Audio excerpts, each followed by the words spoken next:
श्रीमद्भगवतामदिजा भागवत 12, 13, 16, 17 भागवत श्रीमद् भागवत महापुराण 12 अर्थात द्वादश स्कंधेर 13 নম্বর অধ্যায়ের 16 এবং 17 নম্বর শ্লোক। গঙ্গা যেমন পবিত্র, যত নদী আছে তার মধ্যে শ্রেষ্ঠ পবিত্র হচ্ছে গঙ্গা। ঠিক দেবতাদের মধ্যে সর্বশ্রেষ্ঠ দেবতা হচ্ছে ভগবান শিব। আর আমাদের যত ক্ষেত্র আছে, ক্ষেত্রের মধ্যে সর্বশ্রেষ্ঠ হচ্ছে কাশী, সর্বশ্রেষ্ঠ ক্ষেত্র। ঠিক পুরাণাদি যত আছে, সমস্ত পুরাণের মধ্যে শ্রেষ্ঠ পুরাণ মহাপুরাণ হচ্ছে শ্রীমদ্ ভাগবত। বলিয়ে ভাগবত ভগবান কি প্রেম সে বলো রাধে রাধে। এই ভাগবত প্রিয়, সর্বশ্রেষ্ঠ ভাগবত। কিন্তু ভগবান আরেকটা কথা বললেন, না তথা মে প্রিয়তম। একটা একটা করে বলে দিন, বুঝতে সুবিধা হবে। আমার কেউ এত প্রিয় নয়, ন তথা মে প্রিয়তম, আমার এত প্রিয় কেউ নয়। কেমন? আত্মজনী ন শঙ্কর। ব্রহ্মা, আত্মজনী মানে ব্রহ্মা, যিনি আমাদেরকে সৃষ্টি করেছেন, ব্রহ্মা, তিনি আমার এত প্রিয় নয়। শঙ্কর, শঙ্কর মানে ভগবান শিব আমার এত প্রিয় নয়। তাহলে কি কি প্রিয় নয়? ব্রহ্মা আমার এত প্রিয় নয়, শঙ্কর আমার এত প্রিয় নয়, ন হচ্ছে শঙ্কর্ষণ, আমি নিজেও আমার এত প্রিয় নই। দেখেছেন কি বলছি? ভগবান নিজে বলছে, আমরা বলছি না। ন শঙ্কর্ষণ, আমিও এত নিজেও আমার এত প্রিয় নয়। শ্রী নৈবত্যা, পরম লক্ষ্মী দেবী আমার এত প্রিয় নয়। কি কঠিন ব্যাপার! না ব্রহ্মা আমার এত প্রিয়, না শঙ্কর আমার এত প্রিয়, না আমি আমার এত প্রিয়, না লক্ষ্মী আমার এত প্রিয়। তাহলে এত প্রিয় কে? কি দারুণ করে বললেন যে শুধু সেই আমার প্রিয়, ন যথা ভরত। তোমার চেয়ে প্রিয় আমার কেউ নেই। কাকে উদ্দেশ্য করে বললেন? উদ্ধব মহারাজকে বললেন, উদ্ধব, ভক্ত আমার যত প্রিয়, তুমি আমার যত প্রিয়, এই পৃথিবীতে আমার এত প্রিয় আর কোনো কিছু নেই। আজকের যে অনুষ্ঠান, এই ভক্ত অনুষ্ঠান, বৈষ্ণব অনুষ্ঠান, এই ভক্তর সেবা দিলে গোবিন্দের সেবা হয়ে যায়। আপনি কোনোদিন গোবিন্দকে সেবা দিতে পারেননি কোনো কারণে, এরকম হয় না। যদিও হয় না, আমার কথাটা অর্ধেক বুঝে গিয়ে অনেকের দ্বিধা হয়। এই যে আমি বললাম আপনি কোনোদিন পারেননি, সে মনে মনে ভাববে তাহলে আমি জীবনে ভগবানকে সেবা দেবো না। আসলে কথাটা এটা নয়। আপনি কোনো কারণে কোনোদিন আপনি গোবিন্দের সেবা দিতে পারেননি। আপনি কি করেছেন? আপনি ভক্তকে সেবা দিয়েছেন, শুধু ভক্তের সেবা দিয়েছেন। ভগবান তাতেই আপনাকে করুণা দান করে দেবেন। হ্যাঁ, আপনি কোনোদিন ভক্তের সেবাও দিতে পারেননি। আপনি মরুভূমিতে আছেন, থাকে না অনেকে তো মরুভূমিতে চাকরি করে, তাহলে সে কি করবে? তার কৃপা কি করে হবে? সে যদি একটা ক্ষুধার্ত কুকুরকে খেতে দেয়, তাকে মায়েরা ক্ষুধার্ত কুকুরকে, আপনি জেনে রাখুন সেও গোবিন্দের সেবা করছে। হ্যাঁ, আমরা বড় বিভ্রান্তির সময় কাটাচ্ছি। আমি এক সময় বলেছিলাম, দেখো তোমরা এই বোতলে করে জল খাবে না, পাঠে পাঠে বলতাম, গানে গিয়ে বলতাম তোমরা কেউ বোতলে জল খাবে না। বোতলে এরকম ডক ডক করে জল খায় না? আমার এই কথা শুনে অনেকে রাগান্বিত হয়েছিল সেই সময় ভারতে। আমি বলছি কি, বোতলে জল খাবো না কেন? বোতলে জল খাওয়াই তো সুবিধা। আমি অনেক বলেছিলাম তোমরা তাম্রপত্রে খাও, অথবা কমপক্ষে একটা গ্লাসে খাও, বড় লাভ হবে। তখন মানিনি। বছর 5 পরে, আমার বলার বছর 5 পরে স্বীকার করলেন যে ওইভাবে ডক ডক করে জল খেলে আমাদের লিভারে গিয়ে যত জোরে চাপ পড়ে, এটা লিভার সিস হওয়ার সম্ভাবনা থাকে। আমি বললাম এটা তো আমি বলিনি, আমি শাস্ত্রকে দেখে বলেছি। আমি আপনাদের আবার বলছি, একটা দ্বিধা, একটা সমস্যা আমাদের আসতে চলেছে। সেই সমস্যা আমাদেরকে এমন জায়গায় নিয়ে যাবে যেখান থেকে ফিরে আসতে পারবো না আমরা। সেই দ্বিধা এমন জায়গায় নিয়ে যাবে, ফিরতে পারবে না মানুষ, মতিভ্রম হবে, এপদ ওপদ খুঁজতে থাকবে। সেটা কি? সেটা হচ্ছে অহং, অহমিকা, আমিত্ব। এটা আমাদের মধ্যে খুব জাগ্রত হয়ে উঠছে। হ্যাঁ, আমি পাঠক, আমাকে প্রণাম করবে, এটাই যেন আমাদের নিয়ম হয়ে গেছে। না মা, যিনি আমার চেয়ে বয়সে বড় তিনি প্রণাম করলে আমার কষ্ট হয়। আমি আপনাদেরকে নিশ্চিত করে বলছি এটা। তিনি প্রণাম করলে আমার ভয় লাগে যে আমি আসলে প্রণাম নেবার যোগ্য তো, আমি এই প্রণাম ভগবানের কাছে পৌঁছে দিতে পারবো তো, ভয় লাগে। কিন্তু আমাকে নয়, আমি যখন বুকে ভাগবত রাখি তখন প্রণাম করলে আর ভয় লাগে না। কেন লাগে না জানেন? কারণ প্রণামটা তো আমাকে করছে না, আমার ভাগবত ভগবানকে করছে, এই জন্য ভয়টা পাই না। আসুন আমরা আজকে যে আস্বাদন করছি ভাগবত ভগবানকে আমরা আস্বাদন করবো, মহাপুরাণ ভাগবত আস্বাদন করবো। কৃষ্ণ তুল্য ভাগবত বিভু সর্বশ্রয়। আমি গ্রন্থের নাম বলে দেব, বাসায় গিয়ে একটুখানি দেখে নেবেন আপনারা। কৃষ্ণ তুল্য ভাগবত বিভু সর্বশ্রয়, প্রতি শ্লোকে প্রতি অক্ষরে নানা অর্থ কয়। ভাগবত কেমন? কৃষ্ণ তুল্য। ভাগবত হচ্ছে কৃষ্ণ তুল্য। আপনি ভগবানকে সেবা দিলে যে কৃপা, ভাগবতকে ভগবান মনে করে সেবা দিলে সমকৃপা হবে। এই জন্যে এই যে পিতামাতার প্রয়াণ দিবসে ভাগবত আস্বাদন করানো হয়। ভগবানের কৃপা সমকৃপা। আচ্ছা, যেদিন আপনারা পাঠ আস্বাদন করবেন, সে যেই করুক, যেখান থেকে সেই করুক, যেভাবেই করুক, ওই দিন 3টে জিনিস খাবেন না। মাছ মাংসর কথা বলবো না, উনি আমাকে ঝামেলা নেয়। আমি বলবো সেই দিন আপনারা পান্তা ভাত খাবেন না।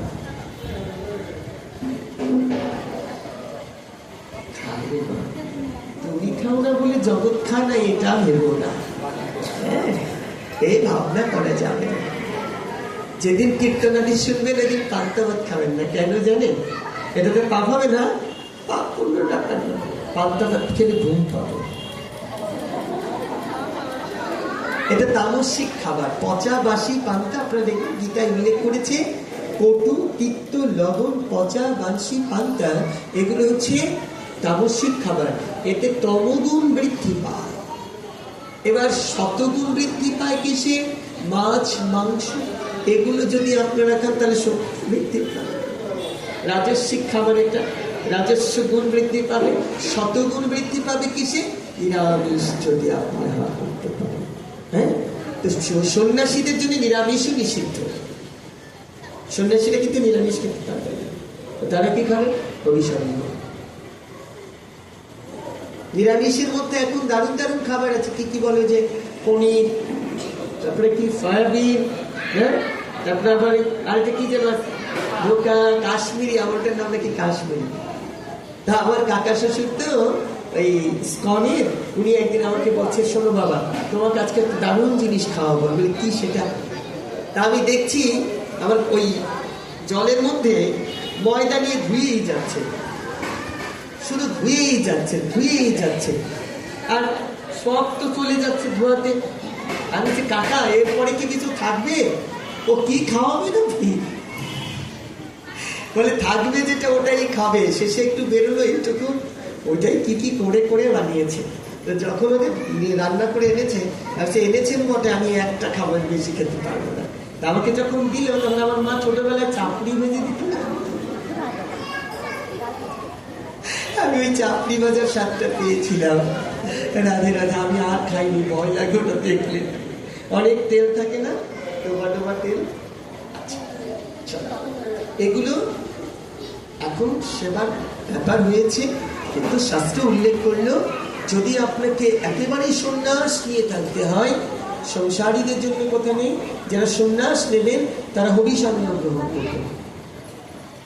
এখন আপনি বলুন যে আমরা এই যে দ্বিধাটা করছি, আপনি কি সেবা করছেন, এটা কি বিচার্য বিষয়? আপনি কোন মন্দিরে পুজো করছেন, সে মন্দির কত বড় মঠ, এটা কি বিচার্য বিষয়? নাকি আপনার আত্মা আর প্রেমটা বিচার্য বিষয়? দুর্যোধন নিমন্ত্রণ করেছেন কৃষ্ণকে, কৃষ্ণ আগামী দিন তুমি আমার বাড়িতে সেবা করবে। কার বাড়িতে? কি বলেছে বলতো? আমার বাড়িতে বলেছে না? আচ্ছা, আমার বাড়িতে তুমি সেবা করবে।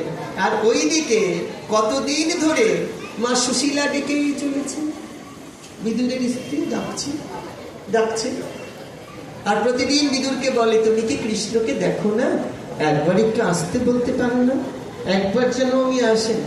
কেন? তার জন্য কলা গাছ লাগিয়েছে। কলা গাছটা লাগিয়েছে, সেটাও বলেছে হে কলা গাছ, তোমার এখানে যদি কলা ফলে তো আমি আমার গোবিন্দকে, আমার কৃষ্ণকে সেবা দেব। হ্যাঁ, ভেবেছেন ব্যাপারটা? সেবা দেবে কাকে? কৃষ্ণকে। ভক্ত যে ভগবানের এত প্রিয় সেটা কিন্তু এই হতভাগিনীকে দেখলে বোঝা যায় না, না হলে বোঝা যায় না। গীতায় পরিষ্কার বলেছে সর্বধর্মান্ন পরিত্যাজ্য মামেকাং শরণং ব্রজ অহং তং সর্বপাপভ্যৈ মোক্ষয়িষ্যামি মা শুচো। সবকিছু ত্যাগ করো, কাকে? আমাকে। আমরা ধর্ম করব, আর যদি জিজ্ঞেস করি এই বাড়িটা কার, তো আমরা জোরে করে বলি ও বাবুর বাড়ি। হ্যাঁ, আপনি অবাক হবেন জানেন, এখন কিছু মানুষ ধর্ম করছে, টাকা দান করছে মন্দিরে, যে আমার নামটা ভালো করে বলবে, যে একদিনের খরচ আমি দিয়ে দিয়েছি। সাবধান থাকুন, আবারও বলছি সাবধান হন, সাবধান থাকুন এবং সাবধান হন। 3 তলা বাড়ি দিয়ে দেখিয়ে দিই আমার চেয়ে বড় বাড়ির কেউ নেই। আরে বেটা, একজন ফুটবল খেলোয়াড়, তিনি 4,000 কোটি টাকা পেয়েও বলে এবছর খেলবো না। তুমি তার কাছে কয় টাকার মালিক রে বেটা? 160 মিলিয়ন মার্কিন ডলার পেয়েও কোন প্লেয়ার বলে দিচ্ছে আমি খেলবো না এবছর। ইকুয়াল আসছে 4,300 কোটি টাকার ওপরে। এক বছরে তিনি 300 কোটি 4,300 কোটি টাকা পেয়েও বলছে আমি খেলবো না, আমাকে আরো বাড়িয়ে দিতে হবে। আর তুমি 3 তলা বিল্ডিং করেই বলছো আমি সর্বশ্রেষ্ঠ বাড়ি না। কলা গাছটা লাগিয়েছে কি বলে? কলা গাছকে বলছে তুমি কৃপা করে ফল দান করো, যেন আমি ফলটা গোবিন্দকে দিতে পারি। ফল গোবিন্দকে দেওয়ার জন্য। আমরা কলা গাছে ফল লাগিয়েছিলাম, কাকে দেওয়ার জন্য গো? আমরা কলা গাছে ফল লাগিয়েছিলাম না? বাবাও লাগিয়েছিলেন, মাও লাগিয়েছিলেন। ফলটা কাকে দেওয়ার জন্য? ও ফলটা যেন আমাকে খাওয়াতে পারে, এই জন্য। ও ফল যেন আমাকে খাওয়াতে পারে না, ও ফল তোমাকে খাওয়াবে না। জাগতিক স্বামীকে ভজন করলে জগৎ স্বামী পাওয়া যায়। এই জগতে যারা স্বামীকে, জাগতিক স্বামীকে ভজন করে, ভজন করতে করতে একদিন জাগতিক স্বামী তার হয়ে যায়। এই জন্যে শিব পুরাণের মধ্যখণ্ডে আপনারা জেনে নেবেন, শিব পুরাণের মধ্যখণ্ডে বলে দিচ্ছি কেন, অনেকেই দ্বিধা, আমি চলে যাওয়ার পর তাদের প্রশ্ন থাকে যে এটা কোথা থেকে বললো, বলে দিচ্ছি। শিব পুরাণের মধ্যখণ্ড দেখে নেবেন, নারী যদি তার স্বামীর নিন্দা শোনে এবং করে, স্বামী নিন্দা শুনেছে এবং করেছে, এবং সেই নিন্দা যদি আপনিও কর্ণে শোনেন, আপনার কানটাও নষ্ট হয়ে যাবে। শোনে এবং করেছে, তিনি 100 জন্ম কুকুরি হয়ে জন্মাবে। কত জন্ম? সাবধান। সাধারণ মানুষের জন্য নয়, যারা পাঠ আস্বাদন করেন, যারা গোবিন্দকে নিজের জীবন যৌবন অর্পণ করেছেন, তারা অন্তত এই কথাটা মেনে চলুন। নারী যদি কখনো তার স্বামী নিন্দা শোনে এবং করে, তিনি 100 জন্ম কুকুরি হয়ে জন্মাবে। তার পরের গল্প অনেক পরে। এই জন্য যদি আমরা করে থাকি মা, তাহলে অবশ্যই ক্ষমা চেয়ে নেব, অবশ্যই ক্ষমা চেয়ে নেব। আরো আশ্চর্য কি জানেন না, আপনি যদি কোনো অপরাধ করেন, মায়েরা যদি কোনো অপরাধ করে, সেই অপরাধের অর্ধেক ফল ভোগ করবে পুরুষ। পুরুষ যদি কোনো পুণ্য করে, তার অর্ধেক ফল ভোগ করবে নারী। ব্যাপারটা উল্টো না? পুরুষ যদি কোনো অপরাধ করে, তার কোনো ফল আপনাদের ভোগ করতে হবে না, কিচ্ছু না। এই জন্য কি করলে এটা নিয়ে আপনার মাথা ব্যথা হওয়ার দরকার নেই, করুন যা করেন। গোবিন্দকে বলেন দিয়ে, ঠাকুর আমি কৃষ্ণ পথের পথি হতে চাই, আমার সাথীকেও তুমি কৃষ্ণ পথের পথিক করে দাও। আপনি বললে তো শুনবে না, শুনবে? কত মাকে পিটায়, কত বলে মাইরো না, বিচার করে, তাতে শোনে? ওরা দিন শোনো, পিটান ওটার স্বভাব, সে ভালো হয় না। তো ভালো হওয়ার জন্যে গোবিন্দকে বলো, যাকে বললে জগতের সকল কিছু সম্ভব, পৃথিবীতে অসম্ভব বলে কিছু নেই তার কাছে, তাকে বলো। তিনি চাইলে একদিনের মধ্যে সমস্ত পরিবর্তন হয়ে স্বামী তোমার হয়ে যেতে পারে। কলার গাছটা লাগিয়েছে, কলা সেবা করাবে, গাছে কলা হলো, কলা একে একে শেষ হয়ে গেল।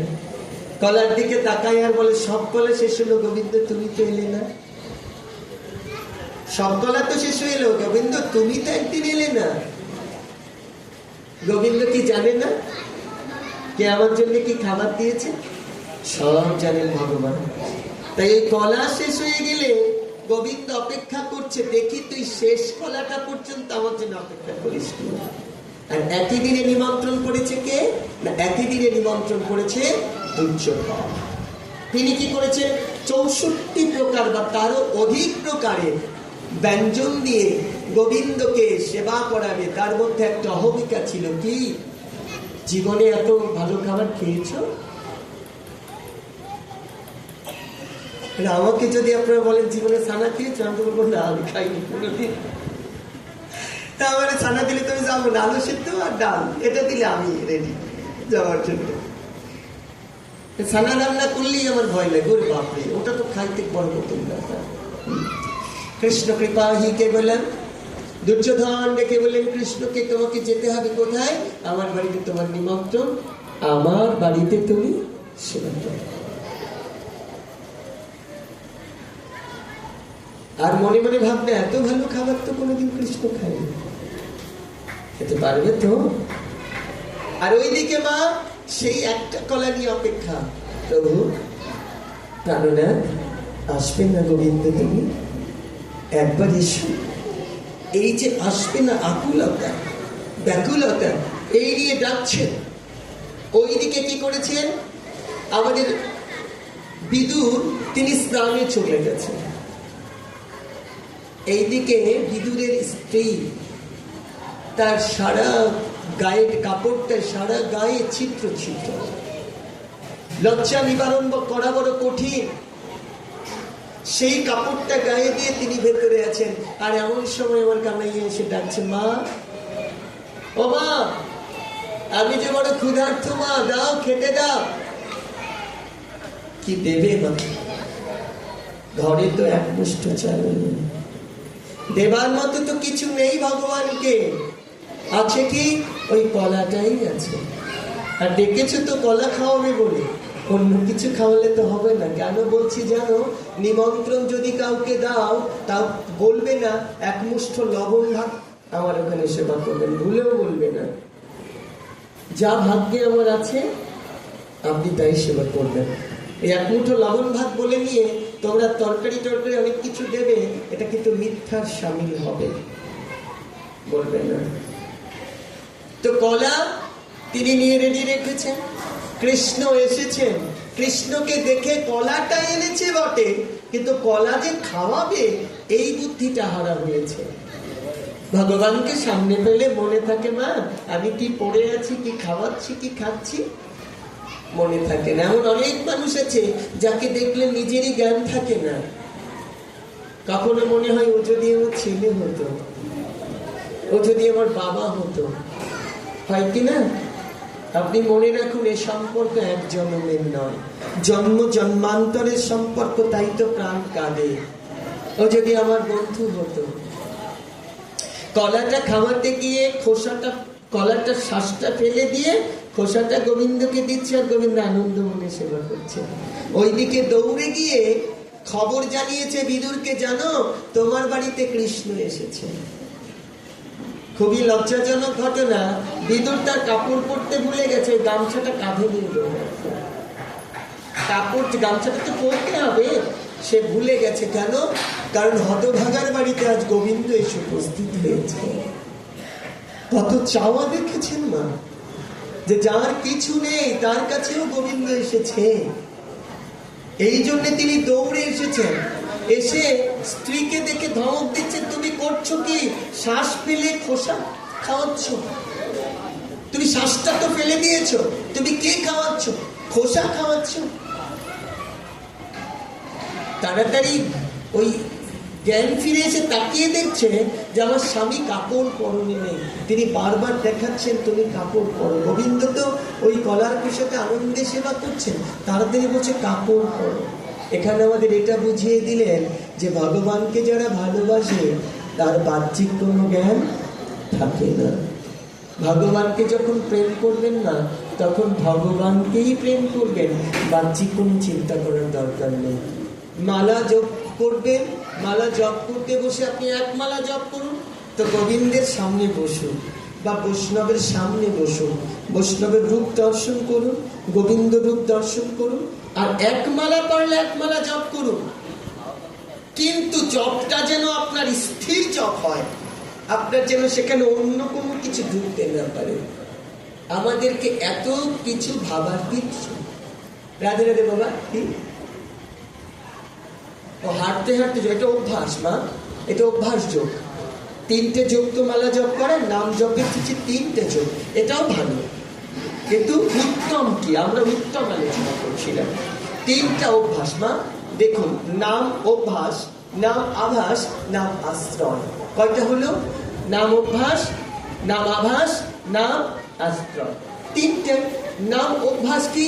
ও খেলছে, জপ করছে, এটাও নাম হচ্ছে রে মা, হচ্ছে, কিন্তু খেলছে জপ করছে না, এটাও হচ্ছে কি? অন্তকালে শরণম মুক্ত কলেবরম। তুমি যদি নাম করতে থাকো, অভ্যাস হতে হতে একদিন নাম আভাস হয়ে যাবে। নাম আভাস হলে কি হবে? তখন তুমি নিজেই বুঝতে পারবে যে আমি এভাবে হাঁটছি, নাম জপ করছি, আমার মনে হয় একটুখানি বসে করা উচিত। ওই যে বাবা বসে বসে নাম জপ করছেন, আমি যখন ঢুকলাম দেখছিলাম উনি বসে নাম জপ করছেন, এটা কিন্তু আভাস হয়ে গেছে অলরেডি, এটা অভ্যাস নয়, আভাস। নাম না জপ করলে খারাপ লাগে না? তখন মনে হয় না যে আমি কি যেন করিনি? হ্যাঁ, এটা কিন্তু মনে হয়। এটা আপনি বুঝে নিন যে নামের সঙ্গে আপনার প্রেম অলরেডি হয়ে গেছে। হাঁটছে, নাম জপ করছে, তো ও করছে, মুখে কৃষ্ণ কথা আছে, তো এটাতেও কৃপা হবে।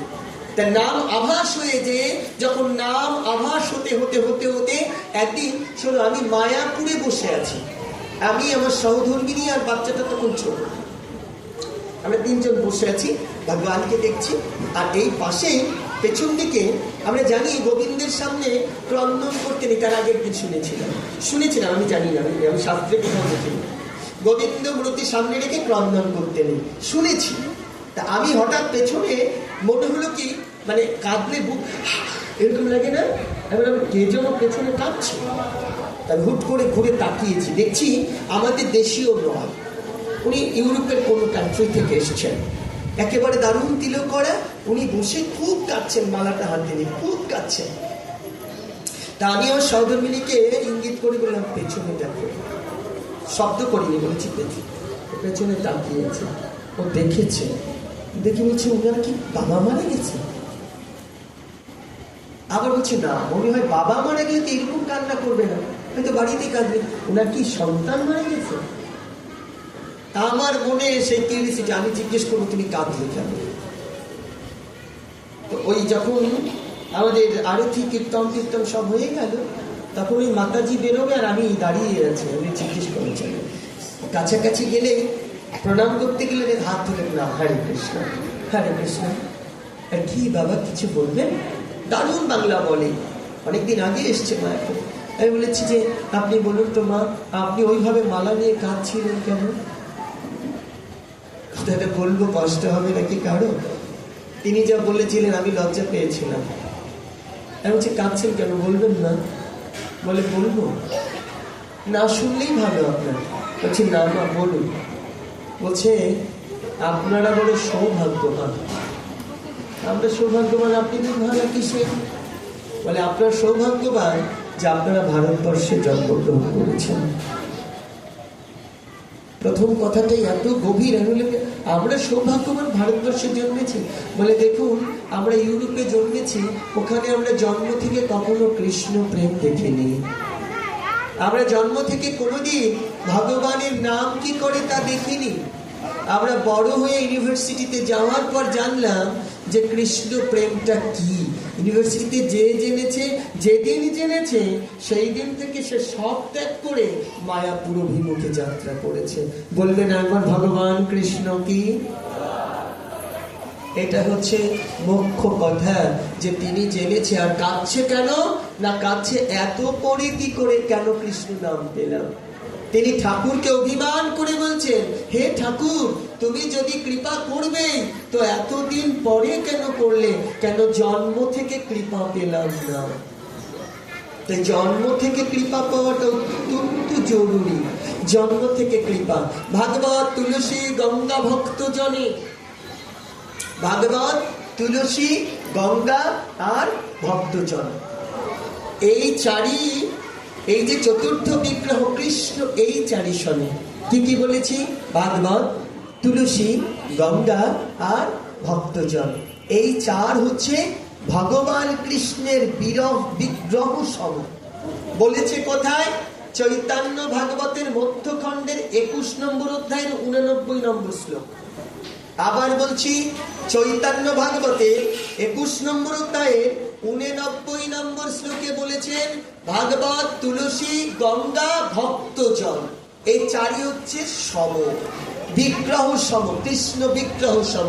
তাহলে কৃষ্ণ বিগ্রহ সম হলে আমরা কি ভক্ত দেখা মাত্রই উলুধ্বনি করি? আমরা কি ভক্ত দেখা মাত্রই তাকে প্রণাম করি? আমরা ভক্তকে বিচারও করি, উনি কেমন ভক্ত, কোন সম্প্রদায়, কি থেকে এসেছে, এগুলোও বিচার করি। এখানে ভগবান চৈতন্য ভাগবতে পরিষ্কার করেছেন, না বিচার করা যাবে না। সে যেই আসুক না কেন, তাকে যদি তোমার মনে হয় যে তার ললাটে একটুখানি তিলকের ফোঁটা পর্যন্ত আছে, ঊর্ধ্ব তিলক নেই মনে করে, তিলকের ফোঁটা আছে, তাকেও তুমি বৈষ্ণব মনে করে প্রণাম করো। এটা করতে হয়। তাকে আহ্বান করো যে দয়া করে একবার আপনি আমার যে গৃহে থাকি, আমার রাধারানী, কৃষ্ণ বা নিতাই চাঁদের ঘরে বা গৌরীর ঘরে একবার এসে আপনার চরণ দান করুন। কিছু নেই ঘরে, একটুখানি জল দান করো, একটুখানি জল সেবা করুন তিনি। এটা অন্তত করতে হয়। পারলে আলিঙ্গন করো, পারলে প্রণাম করো, চরণ প্রক্ষালন করো, চরণ ধৌত করো। এই বাচ্চারা, বাবারা, শব্দ করো না, এটা করতে হয়। তাহলে এই চারিজন বিগ্রহ, এই জন্য ভাগবত ভগবান যখনই দর্শন করবেন তখনই হরিধ্বনি উলুধ্বনি করা উচিত। তুলসী মহারানীকে প্রদক্ষিণ করা উচিত, প্রণাম করা উচিত, তাকে জল দান করা উচিত। এটা উচিত। ধর্ম যদি কৃষ্ণ প্রেম পাইতেই চান, যে আমাকে কৃষ্ণর প্রেম পেতে হবে, তাহলে আপনি তুলসী বৃক্ষকে, মহারানীকে অবজ্ঞা করে কখনই কৃষ্ণ প্রেম পেতে পারেন না। তুলসী মহারানীকে অবশ্যই, আপনি দেখুন, সকল পাতা সব জায়গায় দেওয়া যায়, সব ফুল সব জায়গায় ধরুন দেওয়া যায়, অনেক ফুল গোবিন্দকে দেওয়া যায় না, অনেক ফুল শিবকে দেওয়া যায় না, শিব যা পছন্দ করে তা কৃষ্ণকে দেওয়া যায় না। তো ফুল দেওয়া যেতেই পারে, দিলে ভুল করে দিতেই পারেন, কিন্তু কেউ ভুল করেও তুলসী পত্র সকলের চরণে দিতে পারবেন না। কারণ কি? কারণ তুলসী কৃষ্ণ প্রেয়সী, ভগবানের বক্ষ বিলাস করেছিলেন একদিন হলেও। রাধারানীর জায়গাটা যদি কেউ কোনোদিন নিয়ে থাকে, তাহলে কে নিয়েছিলেন? তুলসী মহারানী নিয়েছিলেন। আপনারা সূর্য পুজো শোনেন কিনা? শুনেছেন তো? সেখানে দেখবেন রাধারানী চিন্তায় পড়ে গিয়েছিল। ললিতা বলেছে, ও রাধে, তুই তো পাঠালি ওকে, কিন্তু তুই জানিস এমনি তুলসী কৃষ্ণ প্রিয়সী, আর যদি একবার কৃষ্ণের বক্ষস্থলে জায়গা পায় সে কি ছাড়তে চাইবে? তাই কিন্তু ঘটেছিল, জড়িয়ে ধরে ছাড়তে চাইছিলেন না। ভগবানের কৃপা। এই জন্য এই তুলসী মহারানীকে সকলে জল দান করবেন। এতে তো পয়সা লাগবে না, যা যা পয়সা লাগবে আমি তা বলবো না। পয়সা ছাড়া যে যে প্রেম হয় তা বলে দিয়ে যাচ্ছি, পয়সা লাগবে না। তুলসী মহারানীকে জল দান করবেন, প্রদক্ষিণ করবেন, আর ছোট্ট একটা মন্ত্র এটা শিখে তুলসী মহারানীর প্রণাম মন্ত্র করবেন। রাধে রাধে। দুই স্থানে ভাগবত নাম শুনি মাত্র, গ্রন্থ ভাগবত আর কৃষ্ণ কৃপা পাত্র। দুটো স্থানে আপনারা ভাগবত শুনতে পাবেন। এক গ্রন্থ ভাগবত, আরেক কৃষ্ণ কৃপা পাত্র যিনি। আপনি কৃষ্ণ কৃপা পাত্র বুঝবেন কি করে? আবার আপনাদেরকে একটু সাবধানতা দিয়ে যায়।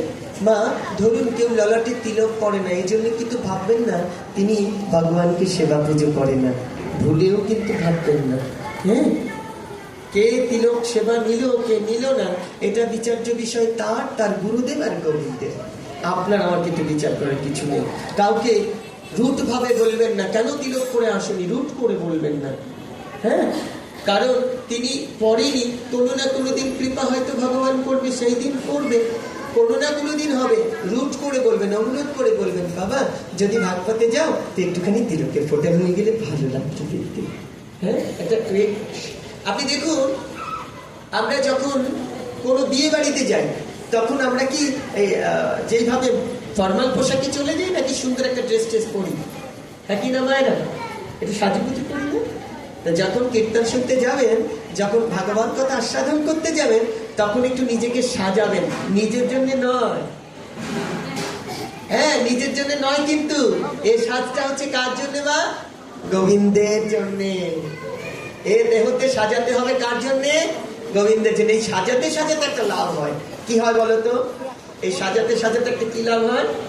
আচ্ছা, আমি সাজি, একজন নারী সাজে কার জন্য? তার স্বামীকে দেখাবার জন্য, অন্য পুরুষকে দেখাবার জন্য। যদি সাজো, আমি আবার বলে দিচ্ছি তোমাকে, তোমার দেহটা সাজাবে কার জন্যে? না শুধু তোমার স্বামীকে দেখাবার জন্য, তোমার স্বামীকে ভালো লাগাবার জন্য সাজ। এ সাজ তুমি বাইরের পুরুষকে দেখাবার জন্য না সাজো।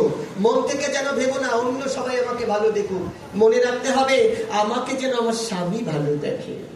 হ্যাঁ, এই জন্য সাজতে হবে। মা, ভেবো না আমার সাজটা বাইরের লোকে দেখে আমাকে দারুণ বলে কি সুন্দরী, এটা অপরাধ হবে না। সেজেছ কার জন্যে? স্বামীর জন্য। এটা যদি বাইরের কেউ দেখে সুন্দর বলে, এতে কোনো অপরাধ নেই, কিন্তু আমি বাইরের লোকের জন্য সাজছি এ ভাবনা যেন জীবনেও না থাকে। এবার হাত তুলে বলতে পারবে কয়দিন স্বামীর জন্য সেজেছ?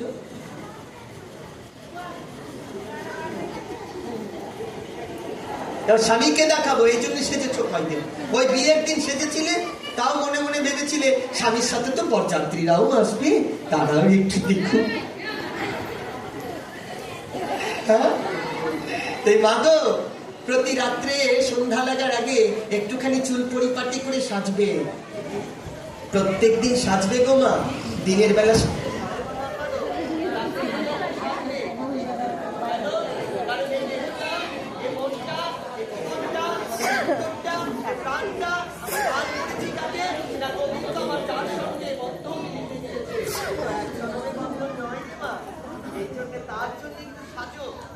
সবাই অনেক কথা বলে যায়, মুখ্য কথা, এই মুখ্য কথা ভক্তি, এই কথাগুলো বলি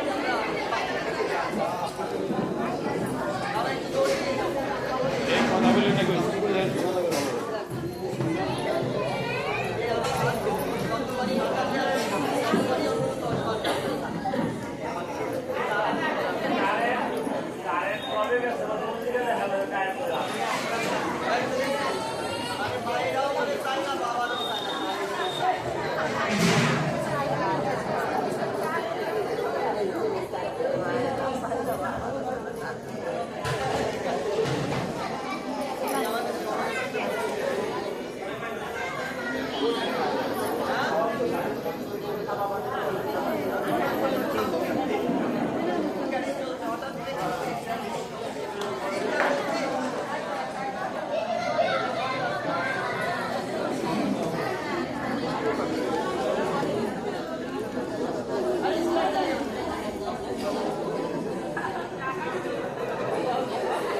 हेलो, जय गुरु जनिता, एक बार बोलो, प्रेम से बोलो, আরেকবার বলো, রাধে রাধে, রাধে রাধে।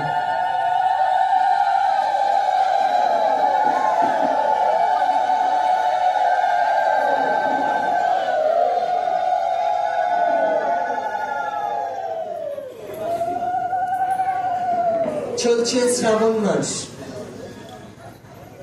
আমি বলে দিচ্ছি, আপনারা সেটা শুনে শুনে কার কোনটা দরকার আপনারা নিজেরা মনে মনে চিন্তা করবেন। হ্যাঁ, বলছি শিব পুরাণ থেকে। শিব পুরাণ থেকে শুনছেন আপনারা। ভগবান শিবের মাস শ্রাবণ মাস।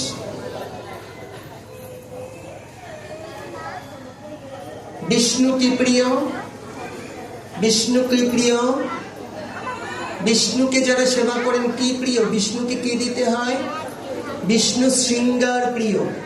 খুব মনে রাখতে হবে মায়েরা এগুলো। বিষ্ণু শৃঙ্গার প্রিয়। বিষ্ণুকে যত সাজাবেন বিষ্ণু ভগবান তত সন্তুষ্ট হবে। তাহলে বিষ্ণু কি প্রিয়? শৃঙ্গার প্রিয়, শৃঙ্গার করতে হবে। দ্বিতীয়, গণেশ কি প্রিয়? গণেশকে কি দিয়ে সেবা দিতে হয়? মধু প্রিয়। গণেশ হচ্ছে মধু প্রিয়। ভগবান গণেশকে মধুর সেবা দেবেন। মধু প্রিয় গণেশ। পার্বতী কি প্রিয়? ভগবান শিব কি প্রিয়? পার্বতী, ভগবান মাতাজি পার্বতী কি প্রিয় বলতে পারেন আপনারা? দেখেছেন অবস্থা আমাদের? মাতাজি পার্বতী স্তব প্রিয়। তাকে যত সুন্দর করে মন্ত্র পাঠ করে শোনাবেন।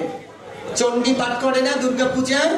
যত ভালো চণ্ডী পাঠ হবে পূজাটা তত ভালো হবে। অর্থাৎ স্তব প্রিয় হচ্ছে মাতাজি পার্বতী। সূর্য কি প্রিয়? সূর্য প্রণাম প্রিয়। তাহলে আমরা কয়টা বললাম? চারটা বলে দিয়েছি। এক, বিষ্ণু শৃঙ্গার প্রিয়। ভগবানকে খুব ভালো করে সাজাবেন, বাঁশিটা সুন্দর দেবেন, মালাটা সুন্দর করে পরাবেন, তাহলে উনি খুব সন্তুষ্ট হন। বিষ্ণু শৃঙ্গার প্রিয়, গণেশ মধু প্রিয়, পার্বতী স্তব প্রিয়, সূর্য প্রণাম প্রিয়। আর ভগবান শিব কি প্রিয়? ভগবান শিব স্নান প্রিয়। ভগবান শিব হচ্ছে স্নান প্রিয়। এখন ধরুন কারো বিদ্যার প্রয়োজন, সে বিদ্যাটা ভালো মনে রাখতে পারছে না। মায়েরা বাচ্চাদের জন্য এটা করবেন, আমি অনুরোধ করছি আপনাদেরকে। হ্যাঁ, করবেন। আপনারা যদি জানতে চান তো শিব পুরাণ পড়ে নেবেন, পেয়ে যাবেন। যার বাচ্চার পড়াশোনা ভালো হচ্ছে না, আমার খুব একটা চিন্তা। হ্যাঁ, কার বাচ্চা একেবারে বৈরাগী হলো এটা আমার দেখার বিষয় নয়। সংসার ছেড়ে বাবা মাকে ছেড়ে গিয়ে বৈরাগী হয়ে গেল, মহাপুরুষ হলো, আমি এখানে বিশ্বাসী নই। কারণ কলিযুগে তো সন্ন্যাস নিষিদ্ধ মহাপ্রভু বলে দিয়ে গেছেন। সেখানে আমি আপনাদের বলবো না আপনার ছেলে একেবারে সন্ন্যাসী, যে আমি বলবো ঘরে বসে কৃষ্ণ নাম করুক, পিতা মাতাকে সঙ্গে নিয়ে প্রসাদ পাক, আর প্রসাদ পেয়ে নিতাই গৌর হরি বল বলে সন্ধ্যায় কীর্তন করে যায়।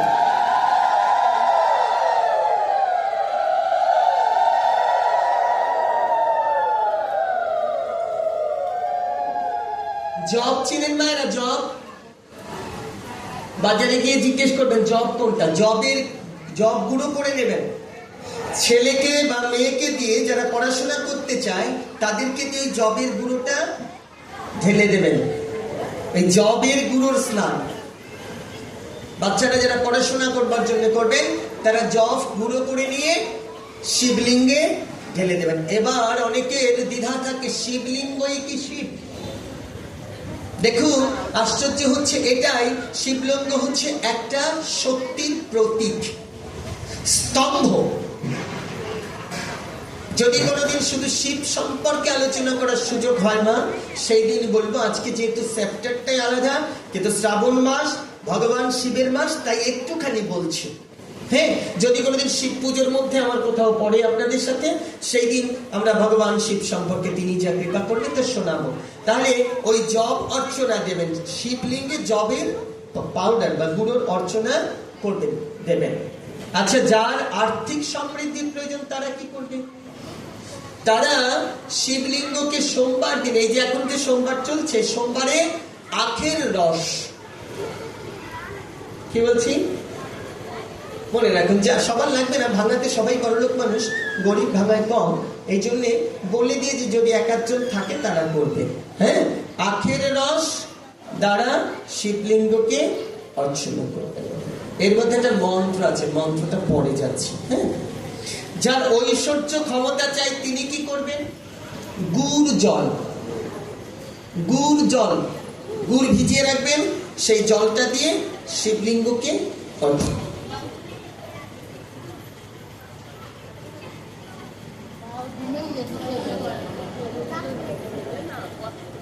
হ্যালো, আচ্ছা, গুড় জলটা দেবেন।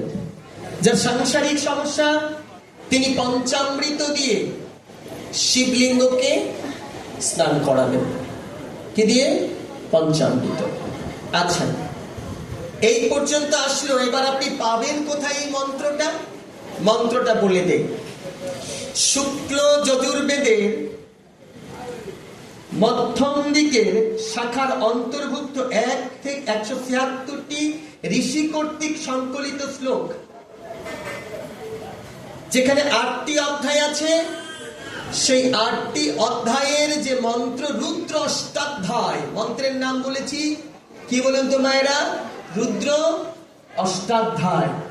এটা আপনারা মোবাইলে গুগলে সার্চ করলে পেয়ে যাবেন। যদি উচ্চারণ না করতে পারেন তো চালিয়ে দিয়ে আপনারা এই কৃপাটা করুন। এবার বলবেন আপনারা যে আজকে আসছেন ভাগবত পাঠ করতে, আপনি এটা বললেন কেন? হ্যাঁ, সেটা একটুখানি বলেই আমরা অন্য আলোচনায় ঢুকবো। পাঠে সেটা কেন বললেন জানেন মা?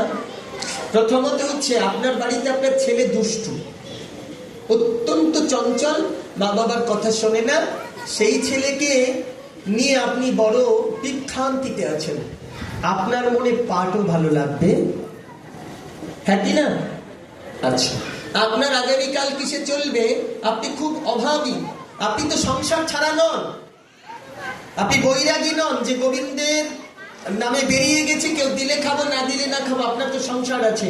সেই জন্য আপনাকে সংসারের উন্নতি প্রয়োজন, আপনার সম্মান প্রয়োজন। এগুলো থাকলে কি হবে? আমি চাই ঘরে ঘরে, সনাতনের ঘরে ঘরে এমন সব সন্তান জন্ম নিক যারা ডাক্তার, ইঞ্জিনিয়ার, বড় বড় কিছু হয়েছে। আপনাদের এই ফরিদপুরের একজন গর্ব আছে, নাম প্রদীপ কুমার, ডাক্তার প্রদীপ কুমার কি সরকার, আপনি তো ভালো ছিলেন নাকি?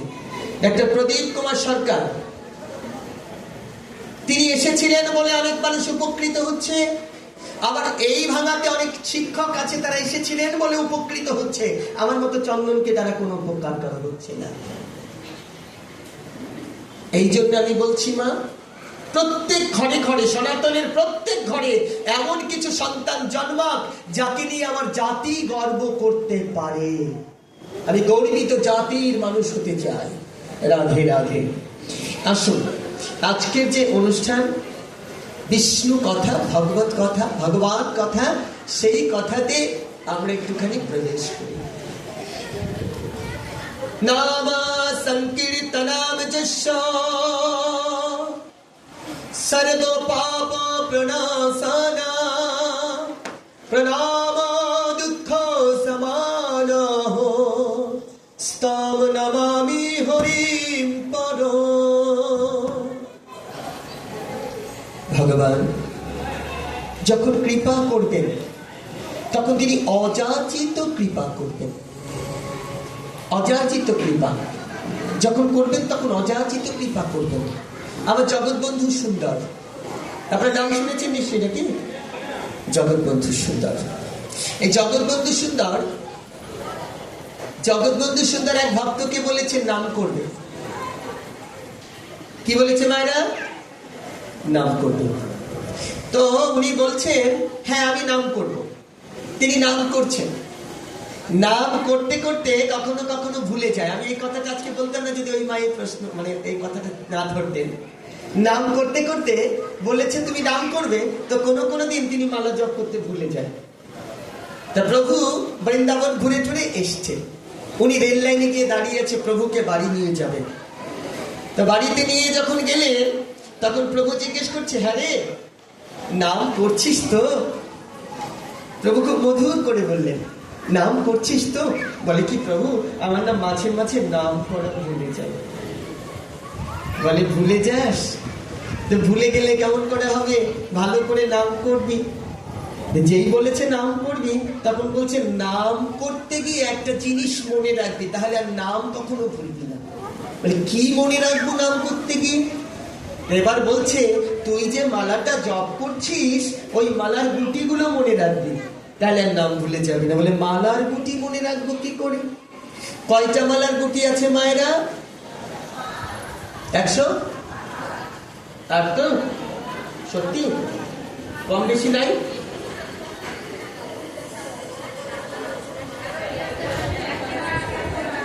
আচ্ছা আচ্ছা আচ্ছা, রাধেশ্যাম। তো 108-এর বিচারটাই করে দিয়ে 108-এর হিসাবটা আমি বলছি না, জগৎবন্ধু সুন্দর যেভাবে বলছে সেটা বলছি। বলছে 108টা মালার মধ্যে গুটির মধ্যে 100টা গুটি হচ্ছে গোপী। কতগুলো গুটি গোপী? 100টা গুটি গোপী। আর আর মালার মধ্যে যে 8টা আছে সেটা হচ্ছে কি? 8 সখী। এ শিখিয়ে দিচ্ছে যে এগুলো শুধু মনে রাখো যে একটা মালার মধ্যে 100টা হচ্ছে গোপী, 8টা হচ্ছে অষ্ট সখী। এ পর্যন্ত তো আমরা সকলেই জানি। উনিও বলছে প্রভু এটা তো আমি জানি। বলে এর পরেরটা শুনে সুতোটা কি? কি ভাবলো প্রভু? মালার তো গুটি 108টা, ওই 100টা তো আমরা জানি, 100টা হচ্ছে গোপী, 8টা হচ্ছে সখী।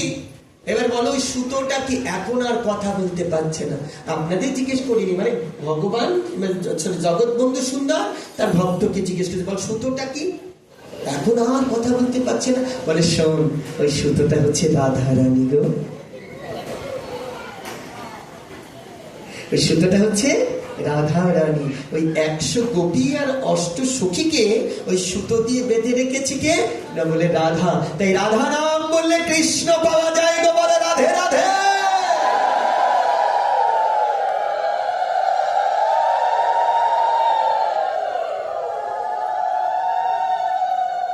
তাই এর মধ্যে কৃষ্ণ নামটা কি? বলছে কৃষ্ণ নাম হচ্ছে সুমেরু। তাহলে জপ কি? আমি তো নাম জানলাম সুমেরু, আমি যে জপ করছি এটা কি? বলছে এটা হচ্ছে রাস। আমরা যে জপ করছি এটা হচ্ছে রাস। গোপীদের সঙ্গে কৃষ্ণের মিলিয়ে দেওয়ার নাম রাস। আমরা যে জপ করছি এটা হচ্ছে রাস। এবার ওই রাসটা বাদ দিয়ে ভেতরের রাসে আসুন। যখন আপনার পরম সেই পরমের সঙ্গে লয় হয়ে নাম জপ করতে করতে বলছে প্রভু কবে দয়া করে তুমি কৃপা করে আসবে, কবে তোমার চরণ দুখানি আমি বক্ষে জড়িয়ে ধরতে পারবো। সেই রস, যে রসটা হচ্ছে ওই নামিয়ে আনা এবং ডেকে দেওয়া, সেটাও আরেকটা জীবের সঙ্গে পরমের মিলন, এটাও রাস। উচ্চারণ হচ্ছে ভজন। উচ্চারণটা কি? ভজন। আর কৃষ্ণ হচ্ছে পতি, রাধা নাম হচ্ছে গতি। পতিকে কি করে পাওয়া যাবে? রাধা জপ করলে পতি পাওয়া যাবে। যদি তুমি গতি জানতে পারো তাহলে পতি নিশ্চয়ই পাবে। যদি গতি না জানো পতি কখনোই পাওয়া যাবে না। আপনারা একটা জিনিস জানেন, আমি এটা ভয়ে বলি না কখনো, সারা গায়ে মাখিলেও তিলক গৌর মেলে না, গৌর মেলে না, না না না কৃষ্ণ মেলে না। সারা গায়ে মাখিলেও তিলক গৌর মেলে না, গৌর মেলে না, না না না কৃষ্ণ মেলে না। সারা গায়ে মাখিলেও তিলক গৌর মেলে না।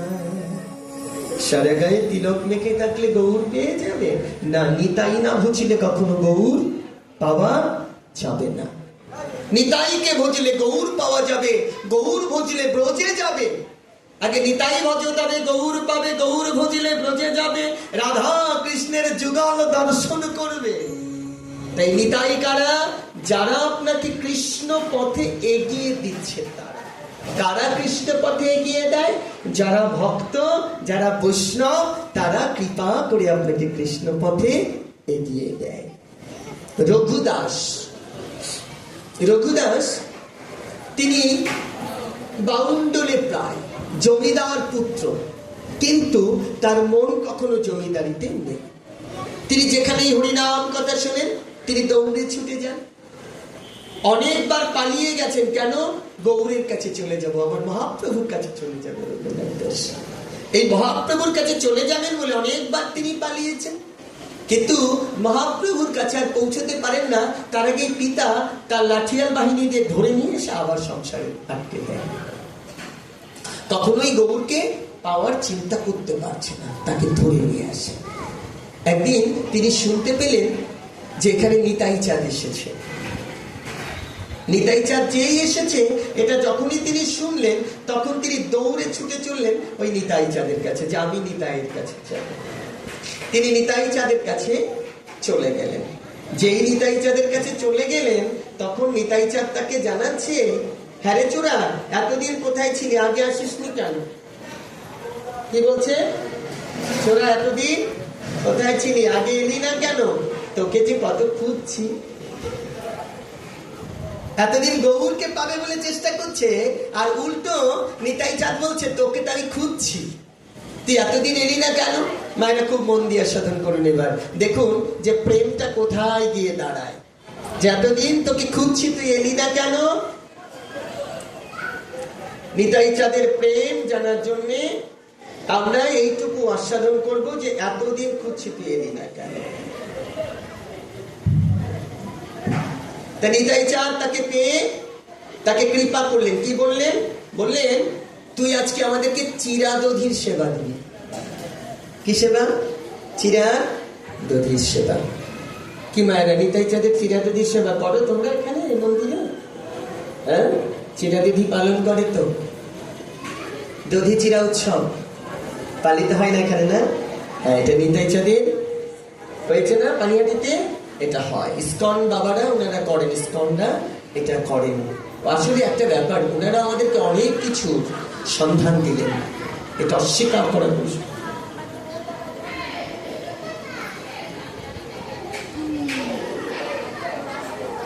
আচ্ছা আচ্ছা, আস্তে আস্তে বলুন।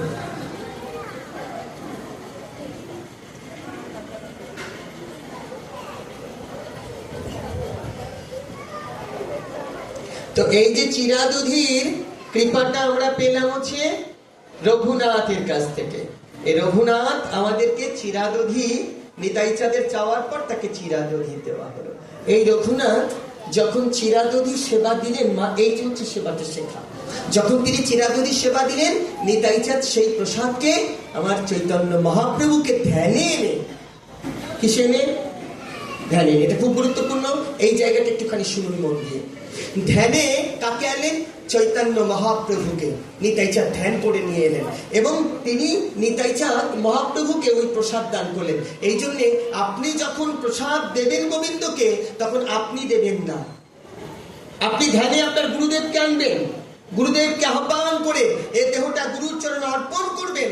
গুরুদেব যখন ধ্যানে দেখবেন আপনার মস্তকে তার চরণ দুখানি রেখেছেন, তখন গুরুর কাছে বলবেন আপনি কৃপা করে এই প্রসাদ গোবিন্দকে তুলে দিন। আপনি হবেন উপলক্ষ, তিনি হবেন লক্ষ্য, আর লক্ষ লক্ষ বস্তুকে পৌঁছে দেবে প্রসাদ। নিতাই চাঁদ পৌঁছে দিলেন কাকে? চৈতন্য মহাপ্রভুকে।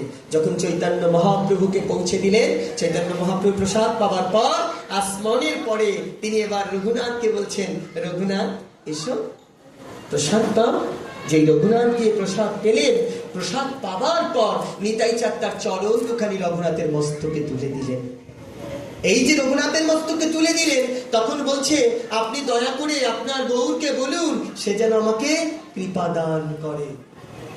সে যেন আমাকে কৃপা দান, এই পর্যন্ত মনে রাখুন, সে যেন আমাকে কৃপা দান করে। এরপরে তিনি ফিরে গেলেন বাড়িতে। একদিন পালিয়ে চলে গেলেন পুরীধামে। পালিয়ে যখন পুরীধামে চলে গেলেন, কি চলছে, রথ চলছে না জগন্নাথ, মনে রাখুন। পুরীধামে যখন চলে গেলেন পালিয়ে যাবার পর ওখানে যখন দেখা হলো শ্রীমান মহাপ্রভুর সঙ্গে, সকলেই দেখা করেছে আর রঘুনাথ বাইরে দাঁড়িয়েছে। যেই চোখে চোখ পড়েছে বলছে, আয় রঘুনাথ, কাছে আয়। সাহস পাচ্ছেন কাছে যেতে। কারণ কি জানো মা, একবার রঘুনাথ মহাপ্রভুকে ফিরিয়ে দিয়েছিল, ফিরে যাও, বাড়িতে ফিরে যাও। সেই ভয়ে রঘুনাথ কাছে যেতে পারছে না, ভয় পাচ্ছে যে আমি কাছে যাব, আবার যদি দাঁড়িয়ে দেয়। প্রভু ডেকে বলছে, রঘুনাথ, রঘুনাথ আমার কাছে এসো। যেই কাছে গেলেন, বললেন, নিতাই চাঁদ যাকে কৃপা করেছে, দাদা নিতাই যাকে কৃপা করেছে, গৌর কি তাকে কৃপা না করে পারে রে? এই জগতে ভক্ত যাকে কৃপা করে, ভগবান তাকে কৃপা দান করে থাকে। ভক্ত কৃপা হলে ভগবানের কৃপা হয়। কি হলো জানেন মা, তাকে আদেশ করা হলো, তুমি গেটে দাঁড়িয়ে থাকবে। গেটে দাঁড়িয়ে থাকে। গেটে দাঁড়িয়ে থাকে কেন? গেটে দাঁড়ায় কখন? রাত্রিবেলা। 2-4 জন ভক্ত আসে, ওই গেটে দাঁড়ানো ভিক্ষুক মনে করে 2-4টে পয়সা দেয়, ওটা দিয়ে রঘুনাথ সেবা করে। হঠাৎ একদিন প্রভু আমার ডেকে বলছে রঘুনাথকে, রঘুনাথ গেটে দাঁড়িয়ে ভিক্ষা করা বেশ্যার সম। আঘাতটা কত বড়! গেটে দাঁড়িয়ে ভিক্ষা করা বেশ্যার সম কাজ। আর তিনি গেটে দাঁড়িয়ে ভিক্ষা করলেন না, তিনি ওখান থেকে চলে গেলেন। কি করলেন জানো মা? ওই বাইরে দাঁড়িয়ে থাকতেন, যখন কেউ যেত প্রসাদ নিয়ে, ভিখারি মনে করে তাদের প্রসাদ থেকে কিঞ্চিত প্রসাদ তাকে দিতেন, এটা সেবা করতেন।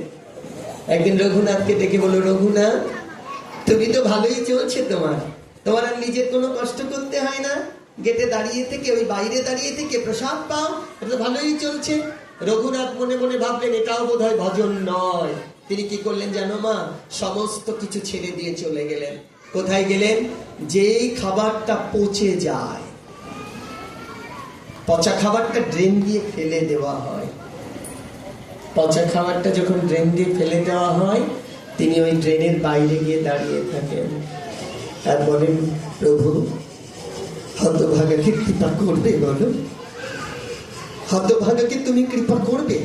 ওই ড্রেন দিয়ে যে খাবারটা বেরিয়ে যাচ্ছে, পচা ভাতগুলো, ওইখান থেকে ভাতগুলো ধরে নিয়ে, যে ভাতটা একটুখানি আস্ত আছে, ভেঙে যায়নি, পচলে ভেঙে যায় না মা, যে ভাতটা একটুখানি আস্ত আছে, ওই প্রসাদটা তিনি পায়, ওই প্রসাদটা পাচ্ছে। তো রঘুনাথকে দিয়েছিলেন স্বরূপ দামোদরের কাছে। একদিন দেখছেন স্বরূপ দামোদর, রঘুনাথ ওই প্রসাদটাকে খুব ভালো করে ধৌত করে ওইখান থেকে একটু প্রসাদ পাচ্ছে, ওই পচা প্রসাদ। স্বরূপ দামোদর গিয়ে বলছে, এত মহাপ্রসাদ একাই পাবে রঘুনাথ, আমাকে একটুখানি দেবে না? এত মহাপ্রসাদ তুমি একা পাবে, আমাকে একটু দাও। ওইখান থেকে একটু প্রসাদ স্বরূপ দামোদর নিলেন। এটা দেখলেন দূর থেকে গৌর হরি মহাপ্রভু দৌড়ে এসে বলছে, রঘুনাথ সব ছেড়ে যখন এখানে এলি, এখানকার ছেড়েও যখন ওই পচা প্রসাদ পেলি, ওই মহাপ্রসাদকে আমাকে একটু দেবি না? দয়া করে আমাকে একটু দে। এই বলে রঘুনাথের হাত থেকে ওই পচা প্রসাদটা আমার গোবিন্দ মুখে তুলে বলছে, আমার পরম আনন্দ আর কোনোদিন আমি পাইনি।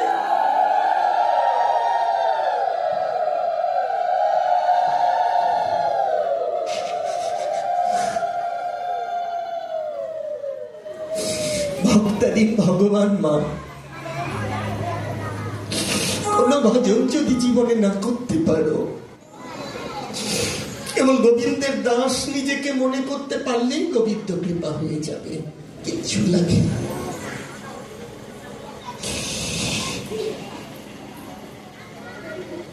বড় কষ্ট কি জানো না? না হলাম সংসারী, না হলাম বৈরাগী। বৈরাগীও হতে পারলাম না, সংসারীও হতে পারলাম না। যখন সংসার করতে যাই তখন মনে হয় ভগবানকে ছেড়ে সংসারটা করছি। যখন বৈরাগী হতে যাই তখন মনে হয় ঘরে যে পিতামাতা আছে, বৃদ্ধ পিতামাতা, জীবনে সংসারটা হলো না, বৈরাগ্যটা হলো না। মা, এবার তোমাদের চরণ ধুলি ছাড়া যে হতভাগার আর কোনো কিছু নেই।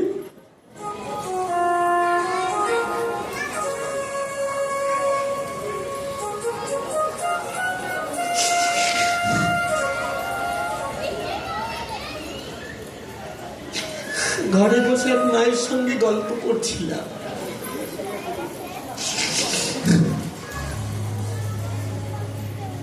মাকে বলছিলাম, মা গো, ধর্মটা কি শাস্ত্র পড়ে বুঝতে পারলাম না, ধর্মটা কোন ধন বুঝতে পারিনি শাস্ত্র পড়ে। কেউ কেউ জগতে মদ বেচে দুধ খায়, কেউ দুধ বেচে মদ খায়। আর এক বাবা বললেন, কান্তিবন্ধু ব্রহ্মচারী একদিন পাঠে এসেছিলেন। পাঠ যখন বিশ্রাম হয়ে গেছে, মা ওই বাবা গিয়ে বলছে, বাবা, আমরা কিছু দিলে কি আপনি সেবা পাবেন? কান্তিবন্ধু বলেছিল, তোরা দিলে সেবা পাবো না কেন? দেবার মতো দিলে তো সেবা পাওয়াই যায়। আমরা কত অহংকার করে বলি, ওই মা রান্না করলে খাবো না, ওই মা রান্না করলে খাবো না, বলি না? রন্ধনে কিছু নেই রে মা, নিবেদনে সব। রন্ধনে কিচ্ছু নেই, নিবেদনে সব গো। যদি কেউ গৌর বলে কাঁদতে পারে, তার চোখের জলটা গৌর নিজে এসে ধরে নেয়। গৌর বলে যদি কেউ কাঁদতে পারে, ঠাকুর বলে যদি কেউ কাঁদতে পারে, তার চোখের জলটা গৌর নিজে এসে ধরে নেয়। বেলা অবেলা হয়ে গেছে, এখনো গৌরকে চিনতে পারলাম না, আমি কৃষ্ণকে চিনতে পারলাম না, এটা আমার অপারগতা। আপনারা যারা উত্তর গোষ্ঠ লীলা শুনেছেন না মা, উত্তর গোষ্ঠী কি সুন্দর করে বলছে, খেলাইয়ে বিনোদ খেলা আমার গোড়া বনমালী। খেলা খেলতে খেলতে প্রভু আমার দেখতে পাচ্ছে বেলা অবসান হয়েছে, সবাইকে খুঁজেছে, সবাইকে খুঁজে বাছুরিটার নাম কি গো নেপালদা? ছোট্ট বাছুরিটা ছিল, ছোট একটা বাছুরি নিয়ে এসছে গোপাল আজকে কানাইয়া আমার গোষ্ঠ খেলা খেলতে। ছোট্ট বাছুরি, তাকে দাঁড় করেছে কোথায়? কদম বৃক্ষের তলায়। বলছে, শোনো, তুমি এখানেই খাবার খাবে, বাইরে কোথাও যাবে না, যেন দূরে যাবে না, দূরে গেলে তুমি আর দলে ভিড়তে পারবে না, তুমি তো সবার ছোট, এখানে খাবার খাবে। বাছুরিটা ওখানে দাঁড়িয়ে খাবার খাচ্ছে। ঘাসের মায়া বড় দুর্লভ বাবা, মায়া বড় দুর্লভ। আমরা একটা অপরাধ করি, ওটার থেকে ধীরে ধীরে মায়ায় আরো বেশি অপরাধ করি। ঘাসের মায়ায় বাছুরিটা খেতে খেতে খেতে খেতে খেতে খেতে গভীর অরণ্যে চলে গেছে। সংসারটাকেও মায়া ভেবে যেতে যেতে যেতে যেতে এমন গভীর অরণ্যে পৌঁছে গেছি, যেখান থেকে আর পেছন ফিরতে পারছি। বাছুরিটাকে না দেখে মা গাভীটা চিৎকার করছে, আমার বাছুরি হারিয়ে গেছে। মা গাভীটা যখন চিৎকার করছে, আমার বাছুরি হারিয়ে গেছে, ওই যে মা চিৎকার করেছে বলে গোবিন্দ আমার কানাইয়া দৌড়ে এসেছে। কাঁদে কেন মা? এসে দেখছে ওই ছোট্ট বাছুরিটাকে কদম তলে দাঁড় করিয়েছিলাম, ওই বাছুরিটা আর ওখানে নেই, হারিয়ে গেছে। হিমন্ত মিত্র, সমীর কুমার মিত্রের পরমারাধ্য মা, তিনি হারিয়ে গেলে খুঁজে নিতেন, আর কেউ খুঁজে নেবে না। যার মা হারিয়ে যায়, যার বাবা হারিয়ে যায়, জগতে তাকে কেউ কোনোদিন খুঁজে নেয় না।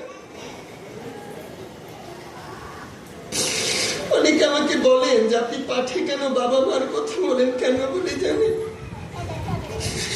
বাবা মা যদি একবার কোন সন্তানের জন্য হাত তুলে গোবিন্দকে বলে, গোবিন্দ, ও ভজন সাধন করতে পারে না, ও শুধু আমাদের রোজগার করে খাওয়ায়, আমি যে ভজনটা করছি, আমি যে পুজো করছি, এই পুজোটা আমার সন্তানকে তুমি দান করে দাও।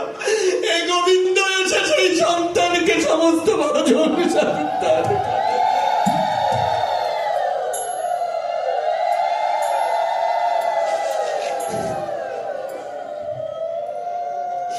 হারিয়ে গেলে খুঁজে নেয় বাবা মা,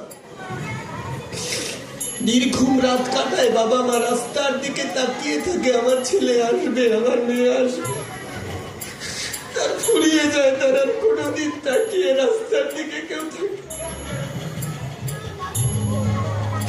আমার গোবিন্দ আমাদের এই সংসার মাঝে পাঠিয়ে দিয়ে ওই রকম রাস্তার দিকে তাকিয়ে আছে, হাত বাড়িয়ে বলছে, আয় ওরে আমার মুখে আয়। আমরা শুধু গোবিন্দকে ভুলে গেলাম, আমরা মনে করতে পারছি না কে আমাকে পাঠিয়েছে। মায়া আমাকে এমন করে ধরেছে, আমি হরিনাম ভুলে মায়ার কোলে নিজেকে সঁপে দিয়েছি। বাছুরিটা হারিয়ে গেছে, আমিও সংসারে এসে হারিয়ে গেছি গো, আমার পথ আমি আর খুঁজে দেখতে পাচ্ছি। অন্ধকার, চারিদিকে অন্ধকার, বাছুরিটা হারিয়ে গিয়ে কাঁদছে দাঁড়িয়ে, আর মনে মনে ভাবছে যদি আমার মা শুনতে পায় আমি হারিয়ে গেছি। আমাকে খুঁজতে খুঁজতে ঠিক জঙ্গলের ভেতরে আসবে, তাকিয়ে দেখছে একদিকে হচ্ছে কাঁটার বন, কাঁটার মধ্যে যেতে পারবে না। কাঁটাটা কি মা? কাঁটা হচ্ছে কাম, ক্রোধ, লোভ, মোহ, মৎসর্য কাঁটা। আরেকটা কি দিকে তাকিয়ে দেখছে একটা অজগর হা করে আসছে, এরকম হয়ে গেল কেন রে? টিকু টিকু দে হা করে আসছে, ও ভয়ে কম্পিত হচ্ছে, আমাকে এখনই বুঝি খেয়ে নেবে। আরেক দিকে তাকিয়ে দেখছে অন্ধকার ঘনিয়ে এসছে, অর্থাৎ আমাদের মৃত্যু কাল অন্ধকার হয়ে ঘনিয়ে আসছে। আরেক দিকে তাকিয়ে দেখছে অথই জলরাশি, মানে আমরা সংসারের অথই জলরাশিতে পড়ে আছি। বাছুরিটা কাঁদছে, বলো এবার আমার গতি কি হবে? আমার গতি কি হবে? আমার ভগবান কৃষ্ণ তিনি বাছুরিটাকে না পেয়ে খুঁজতে খুঁজতে খুঁজতে খুঁজতে ওই কাঁটার ভেতরে গিয়ে দেখছে কাঁটার ভেতর দিয়ে বাছুরিটা ভেতরে ঢুকেছে। যেই এটা দেখেছে কাঁটার ভেতর দিয়ে বাছুরি ভেতরে দাঁড়িয়ে আছে, ওই বাছুরির গায়ে যে কাঁটা বিঁধেছে তার থেকে রক্ত পড়ছে দেখে আমার কৃষ্ণ ভগবান অঝরে কেঁদে বক্ষ ভাসিয়ে দিচ্ছে। যখনই বাছুরি আমার কৃষ্ণকে দেখেছে তখনই হাম্বা করে ডেকে উঠেছে। কৃষ্ণ ভগবান আর কাঁটার ভয় পেলেন না, তিনি ওই কাঁটা রাস্তায় দৌড়ে বাছুরির কাছে গিয়ে দাঁড়িয়ে বলছে, হ্যাঁ রে, রাস্তা ভুল করে এত দূর আসলি কেন? বলছে আমি তোমার কথা মানিনি, যে আমি তোমার কথা মানিনি বলে আজকে রাস্তা ভুল করে এই কাঁটা বনে এসে দাঁড়িয়েছি। যদি তোমার কথা মানতাম তাহলে রাস্তা ভুল করে কাঁটা বনে আসতাম না। তাকিয়ে দেখছে আমার কানাইয়ার গা থেকে ওই রক্তের ওই কাঁটা বিধা গা থেকে রক্ত ঝরঝর করে পড়ছে। বাছুরি তাকিয়ে বলছে, প্রভু এত ভালোবাসো তুমি আমাকে, আমার মতো এইটুকু বাছুরির জন্য তুমি ওই কাঁটা বেধা গানি এসে দাঁড়িয়েছ। ভগবান বলছেন, বাছুরি তুই তো জানিস না, যারা বিপদে পড়ে অথবা বিপদ ছাড়া আমাকে ডাকে নয়ন জলে ডাকে, আমি কি দাঁড়িয়ে থাকতে পারি রে? আমি তো তৎক্ষণাৎ সেই ভক্তের কাছে গিয়ে পৌঁছেছি। হাত জোর করে বাছুরি দাঁড়িয়ে বলছে, আজকে যেমন বিপদে পড়ে তোমাকে ডাকলাম বলে তুমি চলে এলে, আমাকে কথা দাও যেদিন আমি ভবপারে যাব সেই দিন যদি বিপদে পড়ে এমন করে ডাকি, সেই দিনও তুমি আমাকে।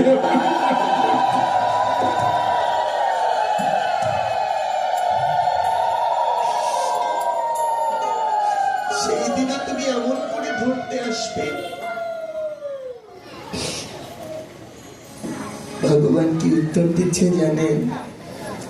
অবেলার ডাকে যদি কেউ আমায় ডেকে বের হয়, আমি কি তাকে ফেলে দিতে পারি? অবেলার ডাকে যদি আমাকে ডেকে কেউ বের হয়, তাকে কি আমি ফেলে দিতে পারি? আমি তো তাকে ফেলে দিতে পারি না।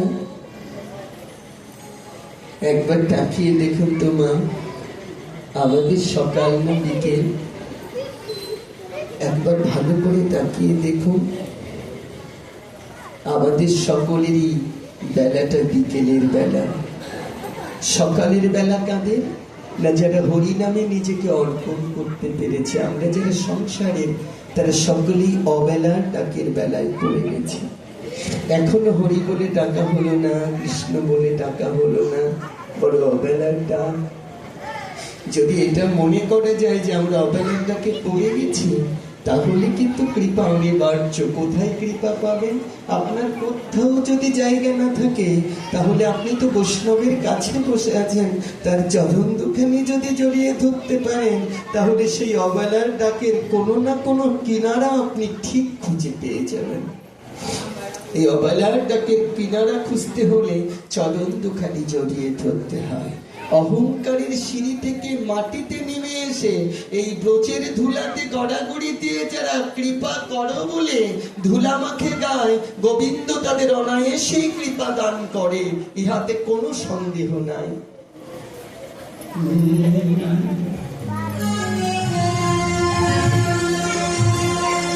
আমার জন্ম গেল বিনা সাধনে,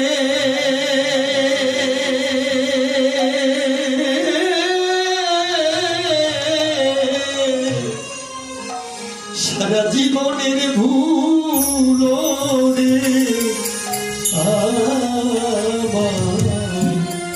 পড়েছে মনে।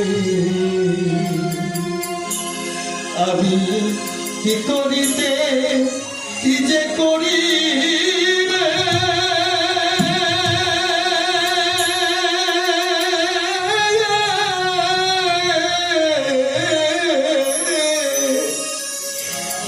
আমার দিন গেল না ভ্রমে।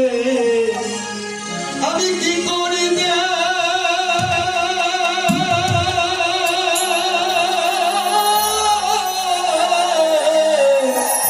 যে করি,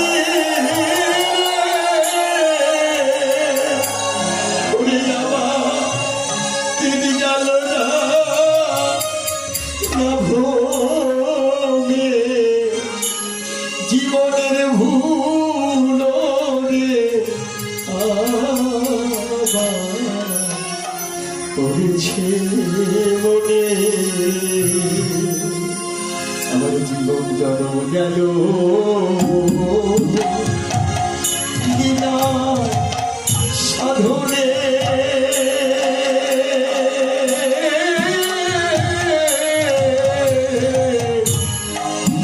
জীবনের ভুল রে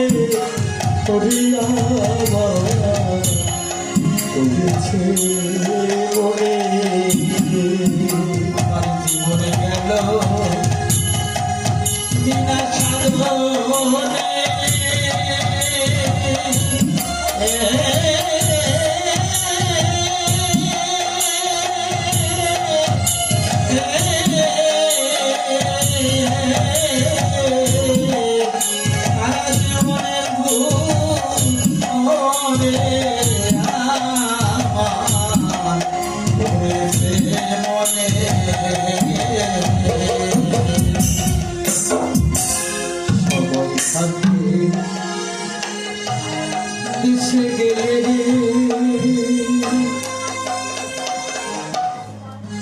যেতাম বহু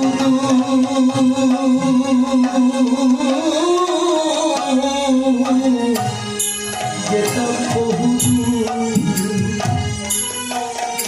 সার হইত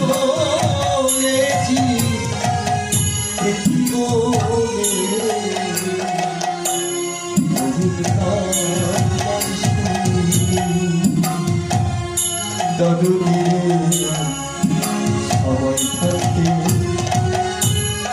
দেশে গেলে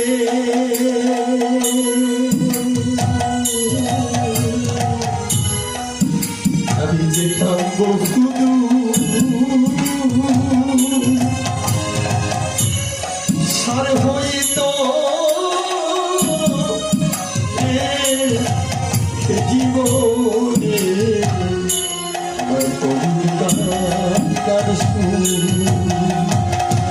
আমি কি করিতে কি যে করি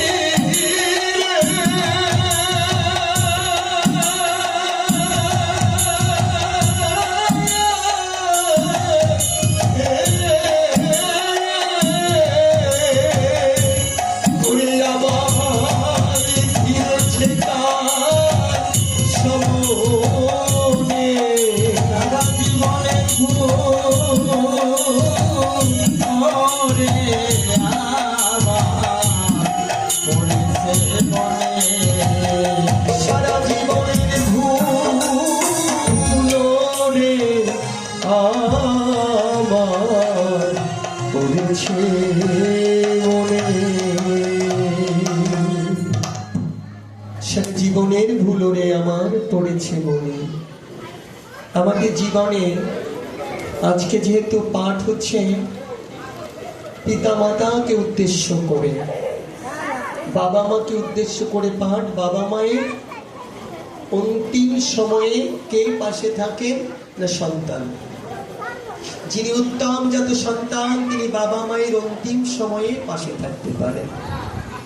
সন্তান তো 5 প্রকারের, তার মধ্যে উত্তম জাত সন্তান হচ্ছে সে যিনি তার পিতা মাতার সেবা একেবারে পরিচ্ছন্ন ভাবে করে যখন তিনি এই জগতের মায়া ত্যাগ করে আপন লোকে ফিরে যাবেন, তখন ওই সন্তান তার পিতা মা তার কাছে থেকে তাকে জল দান করে হরিনাম শুনিয়ে তার শেষকৃত্য যিনি করতে পারেন তিনি হচ্ছে উত্তম জাত সন্তান।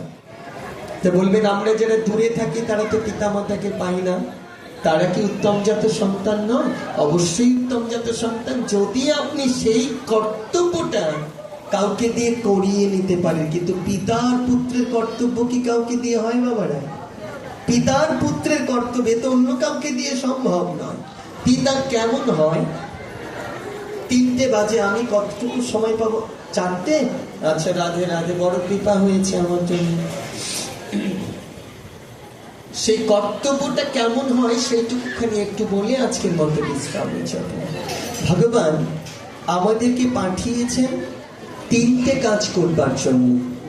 তার একটা কাজ হচ্ছে বাৎসল্য প্রেমের কাজ, পিতা মাতাকে সেবা করা। এই জগতে আপনি যত সেবা করুন, যদি আপনার পিতা মাতা ঘরে কাঁদে আপনার সমস্ত সেবা বৃথা। এখন এটাকে নিয়ে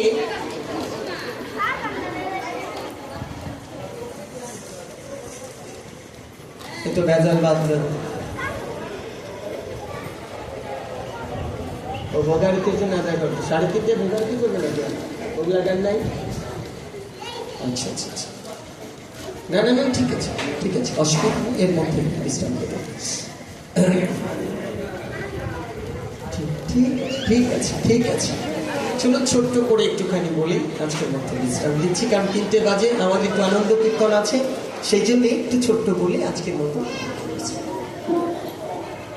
হ্যাঁ হ্যাঁ, কোনো সমস্যা, 3:30 বিশ্রাম হয়ে যাবে, 2 মিনিট আগেই হবে আশা করছি। রাধারানীর যদি কৃপা থাকে, প্রেমসে বলো রাধারানী কি, রাধা মাধব কি, রাধা রানী কি, রাধা মাধব কি।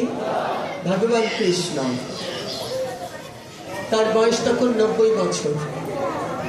কত? ভগবান কৃষ্ণের বয়স তখন 90 বছর। এই 90 বছর বয়সে ভগবান তাবু টাঙিয়ে, তাবু চেনেন তো মায়েরা? আগের দিনের রাজারা তাবু টাঙিয়ে সেখানে হিসাব কার্য করতেন, কর তুলতেন, হিসাব করতেন। ভগবানও তেমনি তাবু টাঙিয়ে হিসাব করছেন। ভগবান এসেছেন, তাবু টাঙিয়ে হিসাব করছেন, গ্রামের সবাই খবর পেয়েছেন, দেশের সবাই খবর পেয়েছেন কৃষ্ণ। সেই খবরটা পৌঁছতে পৌঁছতে অন্ধ মাতা যশোমতী মা কিন্তু অন্ধ হয়ে গেছিলেন, জানেন তো আপনারা? জানেন না? কাঁদতে কাঁদতে অন্ধ হয়েছিলেন মা। যশোমতী মাই কাঁদতে কাঁদতে অন্ধ হয়ে গেছেন। এই যশোমতী মা তিনিও খবর পেয়েছেন ভগবান এসছেন, কৃষ্ণ এসেছেন। আর ওখানে নন্দ বাবাও খবর পেয়েছেন। তাই ওই নন্দ বাবা এবং যশোমতী মা দুজনে এসেছেন কৃষ্ণর সঙ্গে একটু দেখা করতেন। কৃষ্ণের বয়স কত তখন? 90 বছর। রাধে রাধে মায়েরা, কি পেটের টান পড়েছে? পাইনি? আচ্ছা, আমার কিন্তু একটু পড়েছে, এই জন্য আমার মায়ের কথা আমার মনে পড়েছে। রাধে রাধে। তো তিনি এসেছেন, যশোমতী মা এবং নন্দ বাবা। তারা দাঁড়িয়ে আছেন কোথায়? সবার পেছনে একটা লাইন ধরে দাঁড়িয়ে আছে, সবাই কৃষ্ণকে এক নজর দেখতে। যশোমতী মা দাঁড়িয়েছেন এবং নন্দ বাবা সবার পিছনে, অন্ধ যশোমতী মা। এবার সামনে যিনি দাঁড়িয়ে আছেন দেখতে তো পায় না, হাত দিয়ে বলছে, বাবা আমার লালাকে দেখেছো? লালা? লালা কাকে বলে মা? লালা না, কৃষ্ণকে নয়, না ছেলে নয়। এটাই আমাদের একটুখানি ভ্রান্ত আছে, এই জায়গাটা আমরা একটু বলে দিই। লালা হচ্ছে আদরের শিশু, ছেলে না, কিন্তু ছেলে বড় হয় আমাদের মতে, কিন্তু লালা হচ্ছে আদরের শিশু। এটা আমাদের এখানকার নয়, হিন্দি ভাষাও নয়, এটা হচ্ছে উড়িয়া, উত্তরপ্রদেশের ভাষা, লালা। এই জন্য বলছে লালাকে দেখেছো? তো কেউ কেউ বলছে লালা মানে তুমি তো বয়স্ক, লালার বয়স 90, লালাকে কি করে দেখবো? লালাকে কি করে দেখবো? লালা তো দেখিনি আমরা কোনো লালাকে। কি হয়েছে এই পাশে?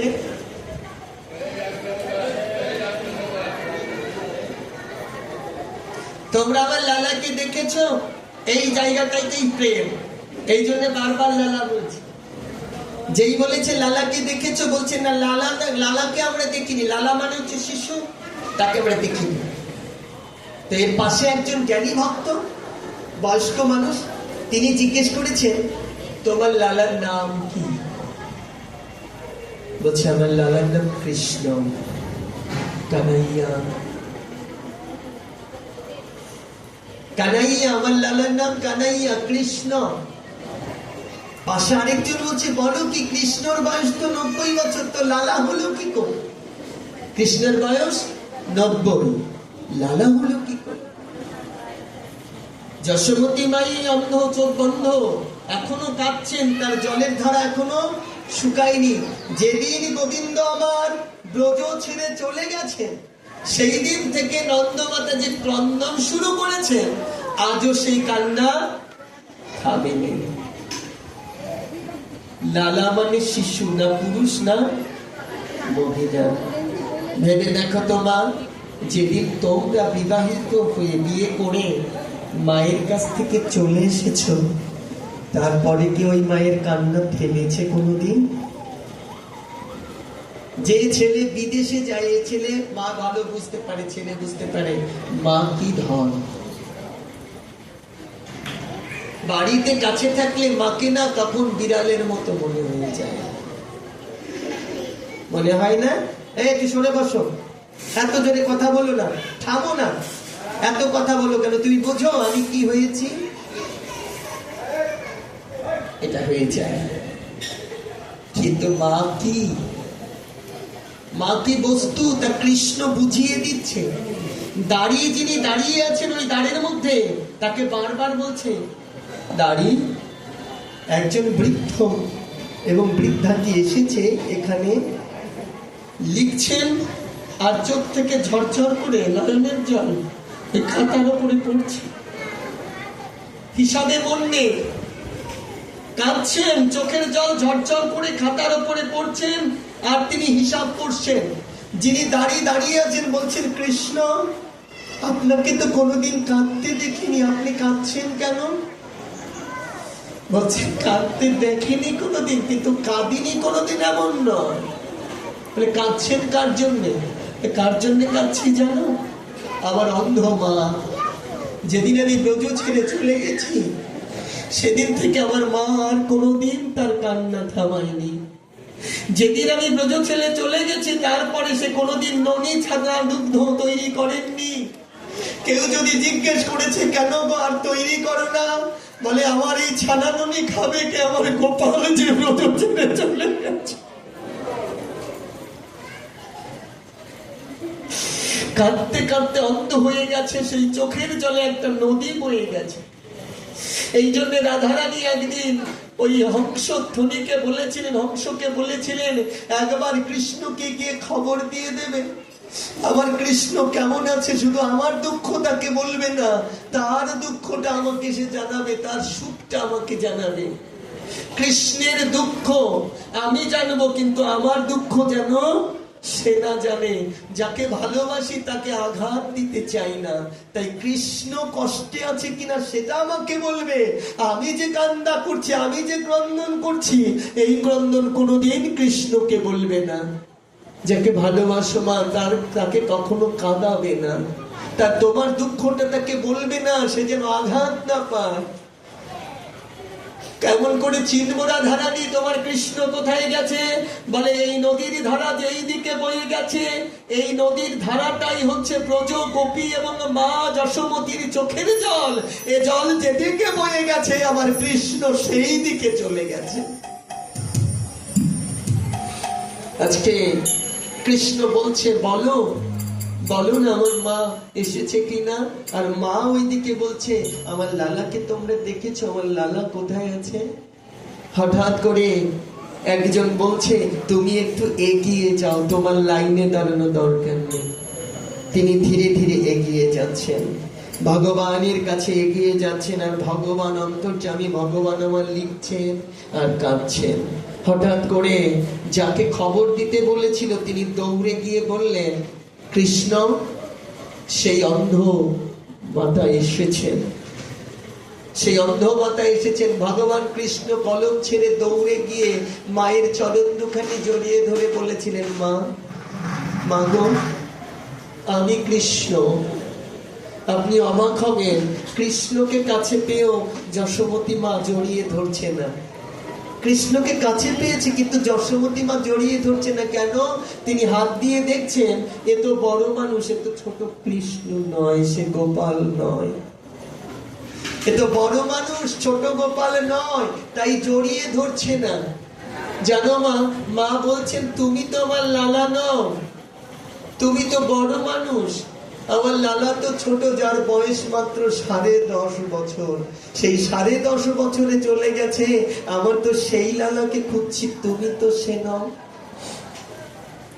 ভগবান কৃষ্ণ বলছে আমি সেই লালা মা, আমি সেই লালা। আপনি অবাক হবেন এটা যে ভগবান শুধু যশোমতী মাকে বোঝাবার জন্য তিনি তার নিজ বেশ, সেই ব্রজর রাখাল বেশটাকে সেই সময় নিজে ধরে মাকে জড়িয়ে ধরে বলেছিলেন আমি তোমার সেই লালা। মাতৃশক্তিকে, মাতৃ ইচ্ছাকে পূরণ করবার জন্য আমার ভগবান কৃষ্ণ রাজবেশ পরিত্যাগ করে একটা বালকের বেশ, সেই গোপালের বেশে এসে মাকে দর্শন দান করেছিলেন। একটু জাগতিক কথা বলে আজকের মতো বিশ্রাম দেব মা।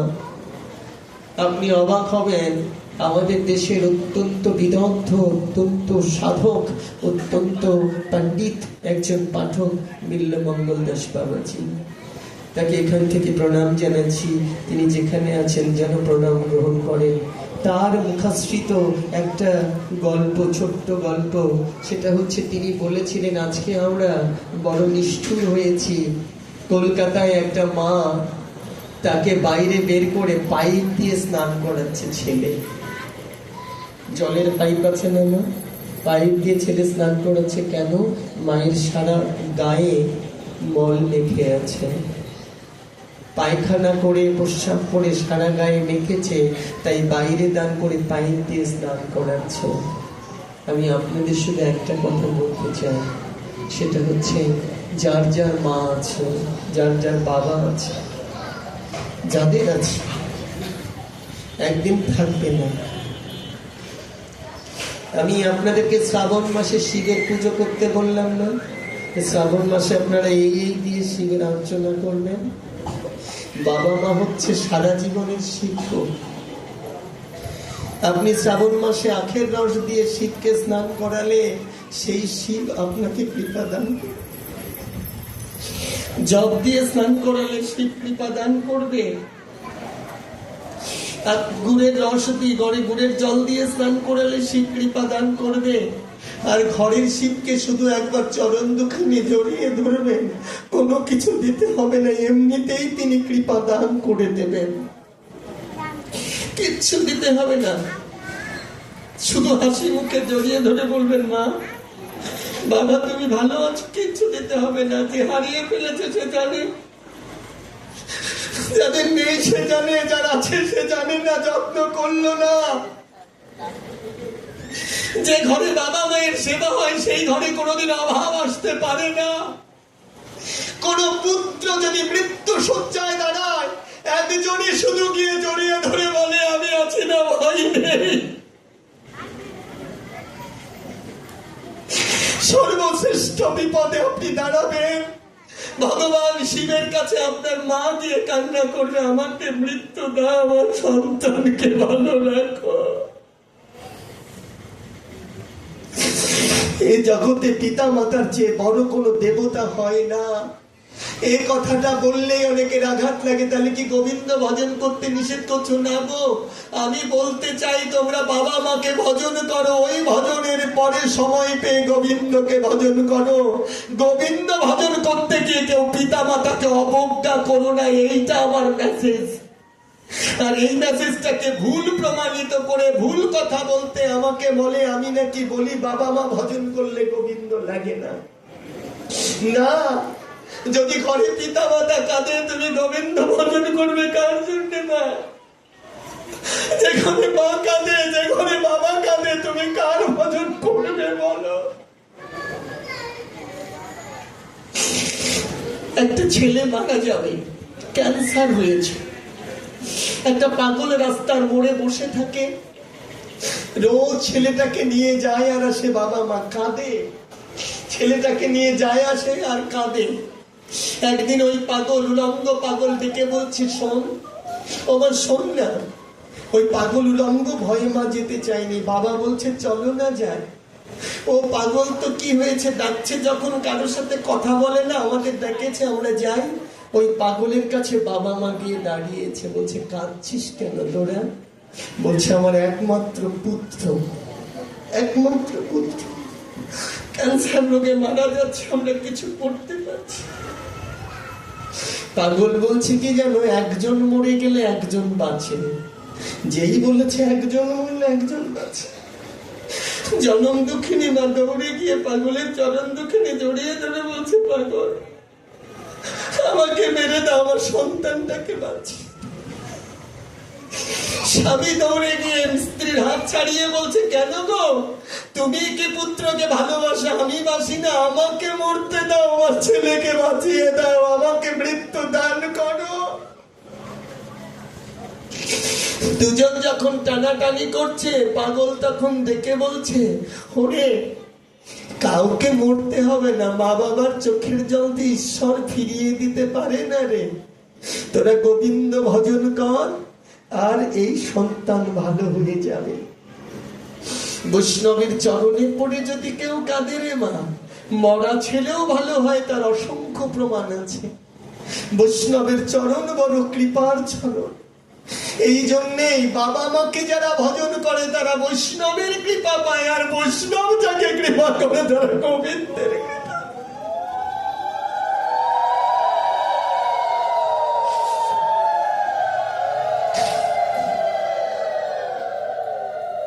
কে কখন বিদায় নিয়ে চলে যাব আমরা কেউ জানি না। একটুক্ষণ আগে সময় বেঁধে দিল না আমার 3:30। জাগতিক সময় বেঁধে দেওয়া যায়, কিন্তু আধ্যাত্মিক সময় কি বেঁধে দেওয়া যায়? যায় না। আপনাদের চরণে একটা নিবেদন করি, কিছুই যখন থাকে না তখন বৈষ্ণবের চরণই আশ্রয়। বড় অহংকার নিয়ে উদ্ধব ঢুকেছিলেন ব্রজে, আমার চেয়ে বড় ভক্ত জগতের বুকে কেউ নেই।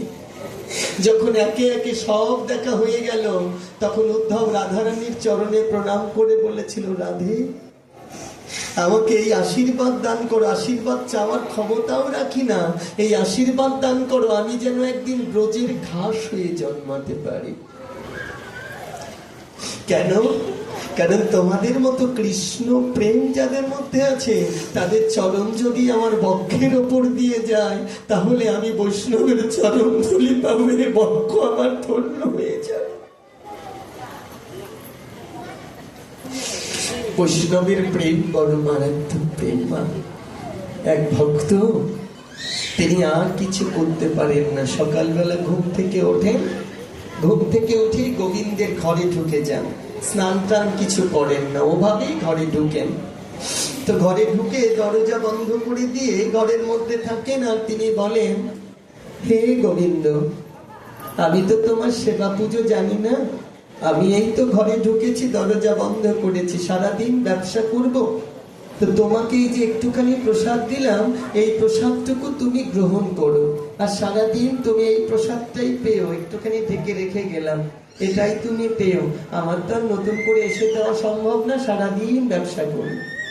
এই বলে উনি চলে যান। কিছুদিন পরে উনি একদিন দেখছেন বড় ছেলেটা বড় হচ্ছে, দেখে ভাবছেন, আমি তো ওর জন্য কিছু করতে পারবো না, তো আমি একটা কায়দা করবো। বলে কি? গিয়ে ঘরে ঢুকে গোবিন্দকে দরজা বন্ধ করে দিয়ে বলছে, ভগবান, তোমার কাছে আমার চাইবার কি আছে, তুমি তো সবই জানো, তো আমার ছেলেটাকে তুমি ব্যারিস্টার বানিয়ে দিও। প্রতিদিন ওই একই ক্রম। ছোট ছেলেটা আর আস্তে আস্তে বড় হয়েছে, তো বড় ছেলেটার জন্য প্রার্থনা করছি, ছোটটার জন্য করবো না। এবার ছোটটার জন্য বলছে, আমার এই ছোট ছেলেটাকে তুমি জজ বানিয়ে দিও। এই দুটো প্রার্থনা উনি করে যাচ্ছে, নিত্য নিত্য প্রার্থনা করছে, তুমি জজ বানিয়ে দিও, ব্যারিস্টার বানিয়ে দিও। আর কাঁদছে, কেঁদে চোখের জলে গোবিন্দের চরণ ভাসিয়ে দেয়। হঠাৎ করে একদিন দেখছে গোবিন্দ ওই মাটির মূর্তি থেকে বেরিয়ে এসে চিন্ময় রূপ ধারণ করে মাথায় হাত দিয়ে বলছে, ওরে চিন্তা করিস না, তোর এক ছেলে জজ আর এক ছেলে ব্যারিস্টার হবে। বাবা ক্রন্দন করতে করতে ছেলে জজ ব্যারিস্টার হয়ে গেছে। যখন জজ ব্যারিস্টার হয়ে গেছে, তখন তিনি ভাবছে, আমার আর গোবিন্দের কাছে কি চাওয়ার আছে, আমি আর গোবিন্দের কাছে কিছু চাইবো না। তো রাস্তা দিয়ে যাওয়ার সময় একটা লোককে দেখছে, তিনি কীর্তন করছে, ভিক্ষা করা কীর্তন করে না, টল দেওয়া কীর্তন করছে। তো ওই ভিখারি কীর্তন করে কারো কাছে কিছু চাইছে না।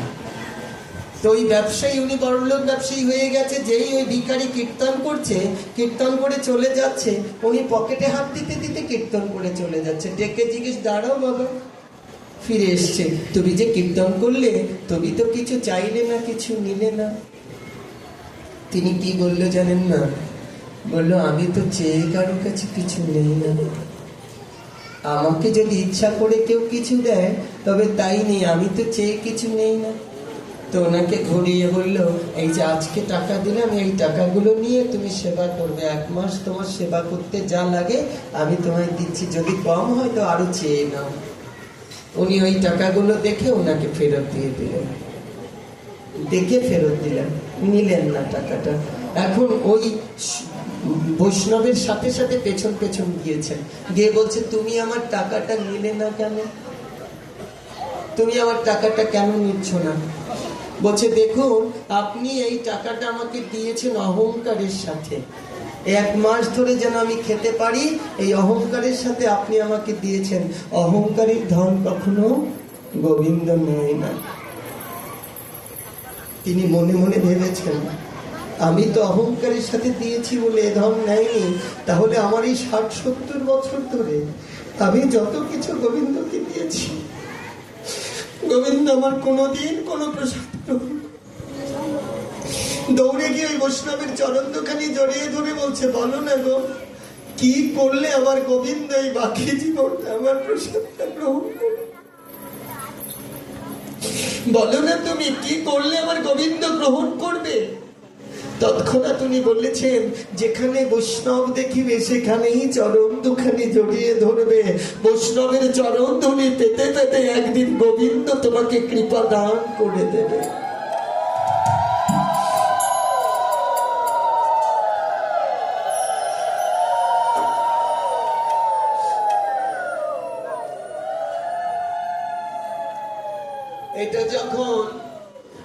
ছেলের বন্ধু দেখেছে, ওই জজকে আর ব্যারিস্টারকে গিয়ে বলে দিয়েছে তোমার বাবা রাস্তার মধ্যে ধুলায় পড়ে মানুষের চরণ ধরে গড়াগড়ি করে।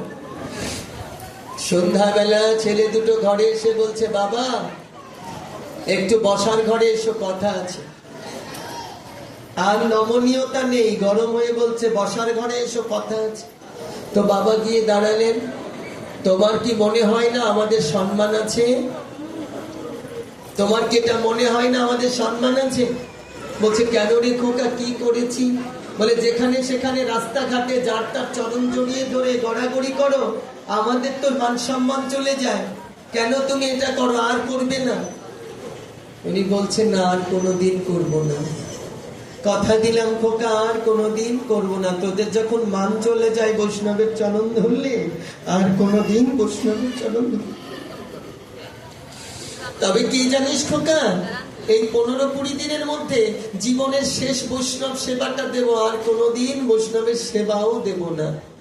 15 থেকে 20 দিনের মধ্যে একটা সেবার ব্যবস্থা করে দে। বলছে ঠিক আছে করে দেব, কথা দাও আর কোনোদিন বৈষ্ণবের চরণ ধরবে না? বলে না, আর কোনোদিন ধরবো না।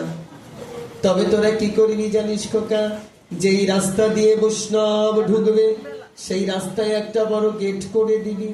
বলছে দেব। বলে এই গেটের ডান দিকে একটা বড় জলের ট্যাঙ্কি করে দিবি। বলে দেব। বাম দিকে একটুখানি তিলকের ব্যবস্থা করে দিবি। বলে দেব। বলে একটা বড় যজ্ঞের ব্যবস্থা করি। বলে করব। এটা তো তার জন্য খুব বড় কিছু নয়।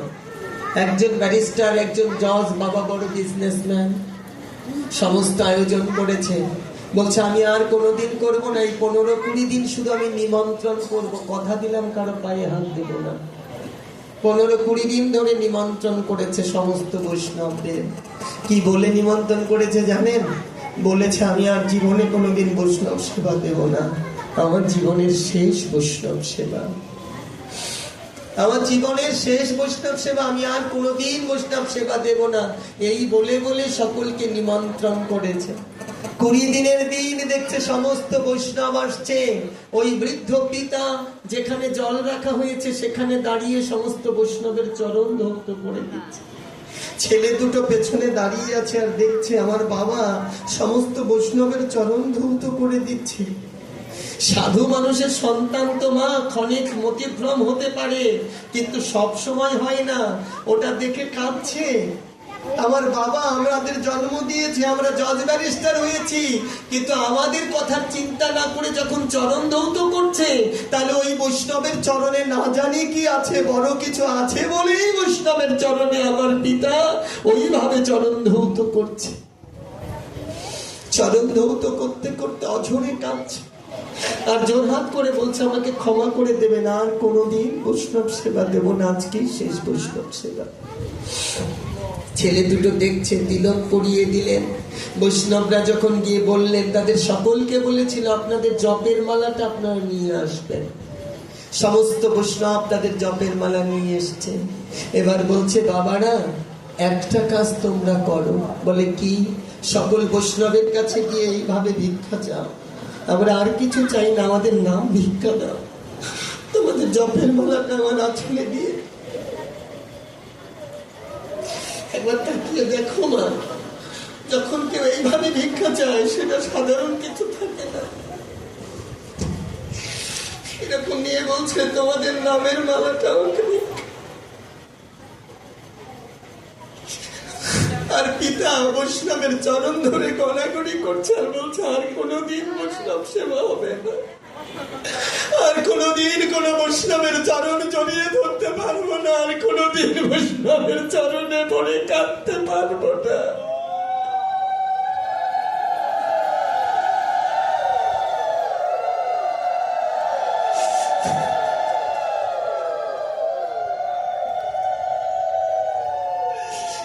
জানি না আর কোনোদিন বৈষ্ণব সেবা হবে কিনা, ভাগ্যে কোনোদিন হবে কিনা। মানুষ যে কোনো মুহূর্তে চলে যেতে পারে, তাই যখন বৈষ্ণবের চরণ পাবেন জড়িয়ে ধরে কৃপা চাইবেন। কি কৃপা হে বৈষ্ণব, কৃপা করো যেন গৌর বলে কাঁদতে পারে, যেন কৃষ্ণ বলে কাঁদতে পারে।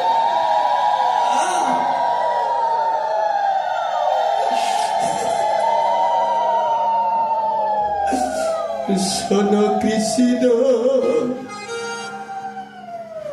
ভক্তগণ, আমি দিয়ে গেলাম সবার কাছে আমার শেষের নিমন্ত্রণ। এছাড়াও শোনো কৃষ্ণ ভক্তগণ, আমি দিয়ে গেলাম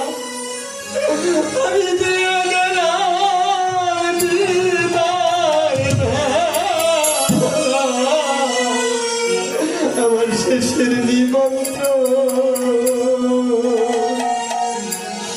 আমার মরণে যন্ত্রণা সময় কাটে না, তোমরা আমার কোনো যন্ত্রণা আয়োজন দিয়ে গেলাম আমি আমার শেষের নিবেদন। শোনো আমার কৃষ্ণ ভক্তগণ,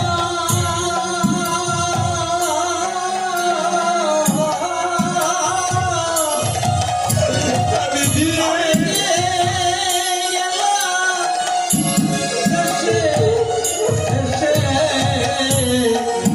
শেষের নিবেদন। যেদিন আমার প্রাণ পাখি রে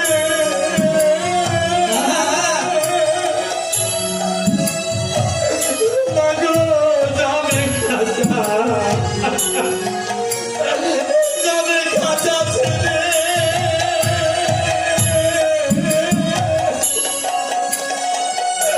মধুর কৃষ্ণ নাম শুনাইয়া সেদিন শোনা যাবে আমার পরাণ বলে। যেদিন আমার প্রাণ পাখি রে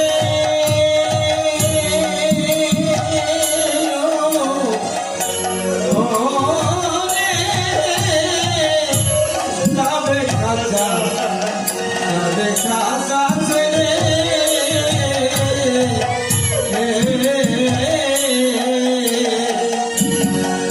সেদিন মরণ হবে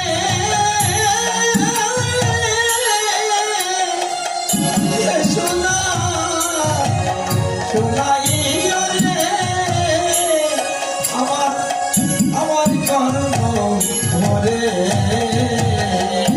যেদিন আমার প্রাণ পাখি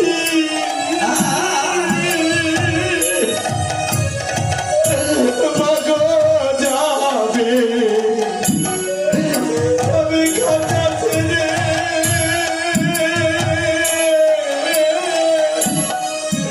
কৃষ্ণ নাম শুনাইয়া দিও রে মাগো আমায় পরাণ বলে। যেদিন আমার প্রাণ পাখি রে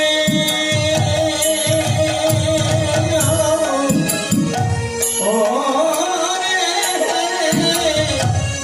যাবে খাঁচা, যাবে খাঁচা ছেড়ে,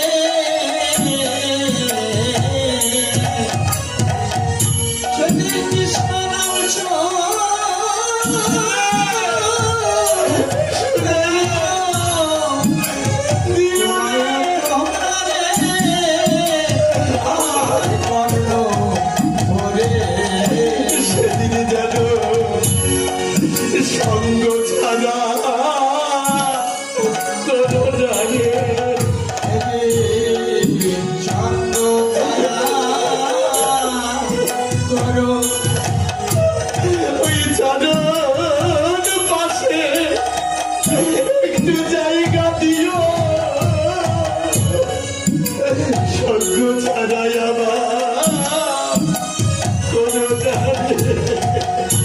সেদিন চরণ পাশে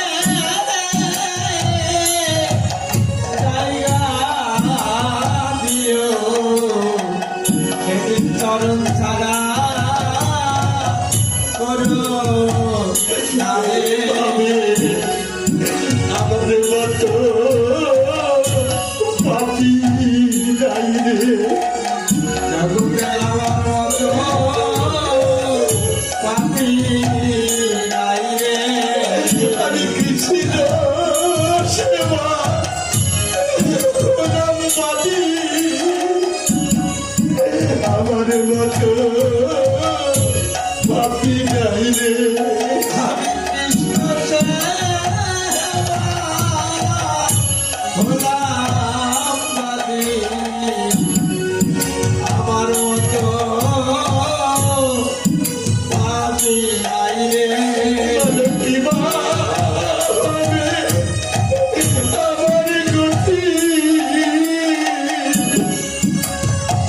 আমার মতো রাধি যাই রে,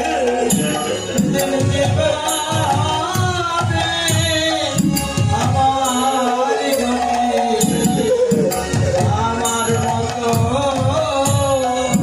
পাপি নাই রে।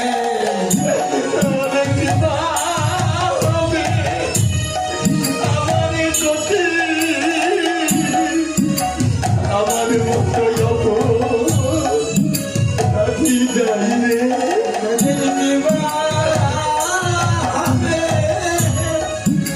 আমার গতি আমার মতো পাপি নাই রে। কৃষ্ণ সেবা বলো না রে, আমার মতো পাপি যাই রে। এনে কৃষ্ণ সেবা বলো না রে, আমার মতো পাপি নাই রে। আমার বুকের বেলা ছিঁড়ে গেল, আমার মাথায় রাধি যাই রে, আমার মনে মস্ত গেল, আমার মতো পাপি নাই রে। এবার বিশ্বাস করো বৈষ্ণব গোসাই, আমি জানো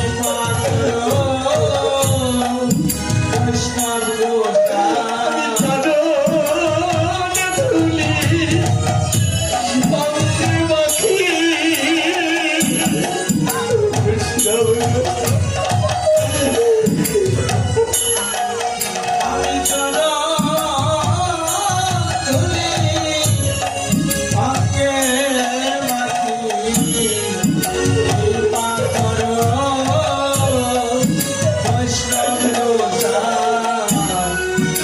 আজকের এই অনুষ্ঠান একদিন সবার অনুষ্ঠান হয়ে দাঁড়াবে। সমীর বাবা দাঁড়িয়ে আছে, পিতা হারা পুত্র, মাইসের জানে পুত্রের বেদনে তার পরাণের নীতি হারিয়ে গেলে আর পাওয়া যায় না।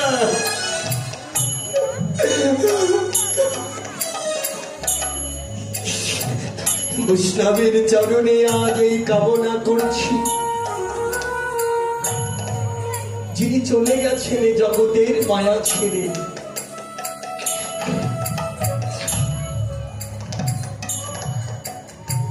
যে মা এবং বাবা এই জগতের মায়া ছেড়ে চলে গেছে, বৈষ্ণব চরণে পুত্রদের কামনা হচ্ছে, আমার বাবা মা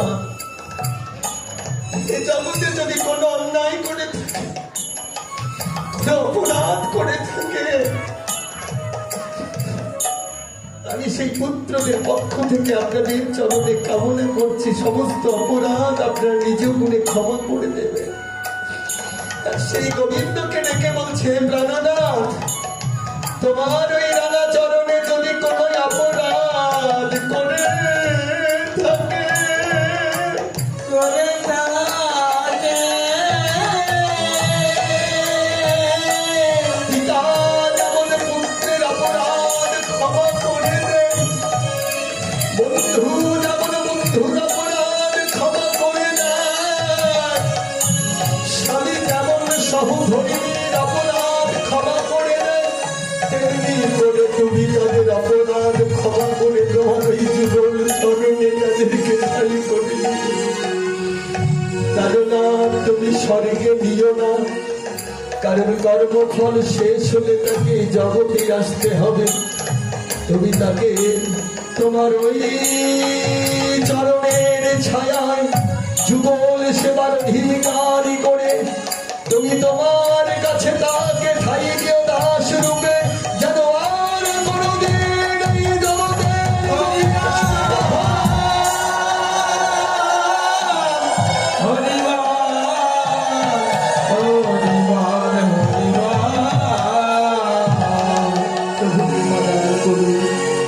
আসুন সকলে আমরা ভগবানের কাছে করুণা চাই। ভগবান যেন অবশ্যই অবশ্যই যারা এই দেহের মায়া পরিত্যাগ করে আপন লোকে ফিরে গেছে তাদেরকে যেন চরণে ঠাই দান করে, তাদের যেন আর ফিরে না আসতে হয়। আমরা সকলে জোরহাট করব। ইচ্ছে আপনাদের ইচ্ছা, আমি জানি না আপনারা কি করবেন না, কেন এসে করা না করা। রাধে রাধে মায়েরা, একটু দেরি করুন, একটু হাত জোর করুন সকলে। কৃষ্ণায় বাসুদেবায়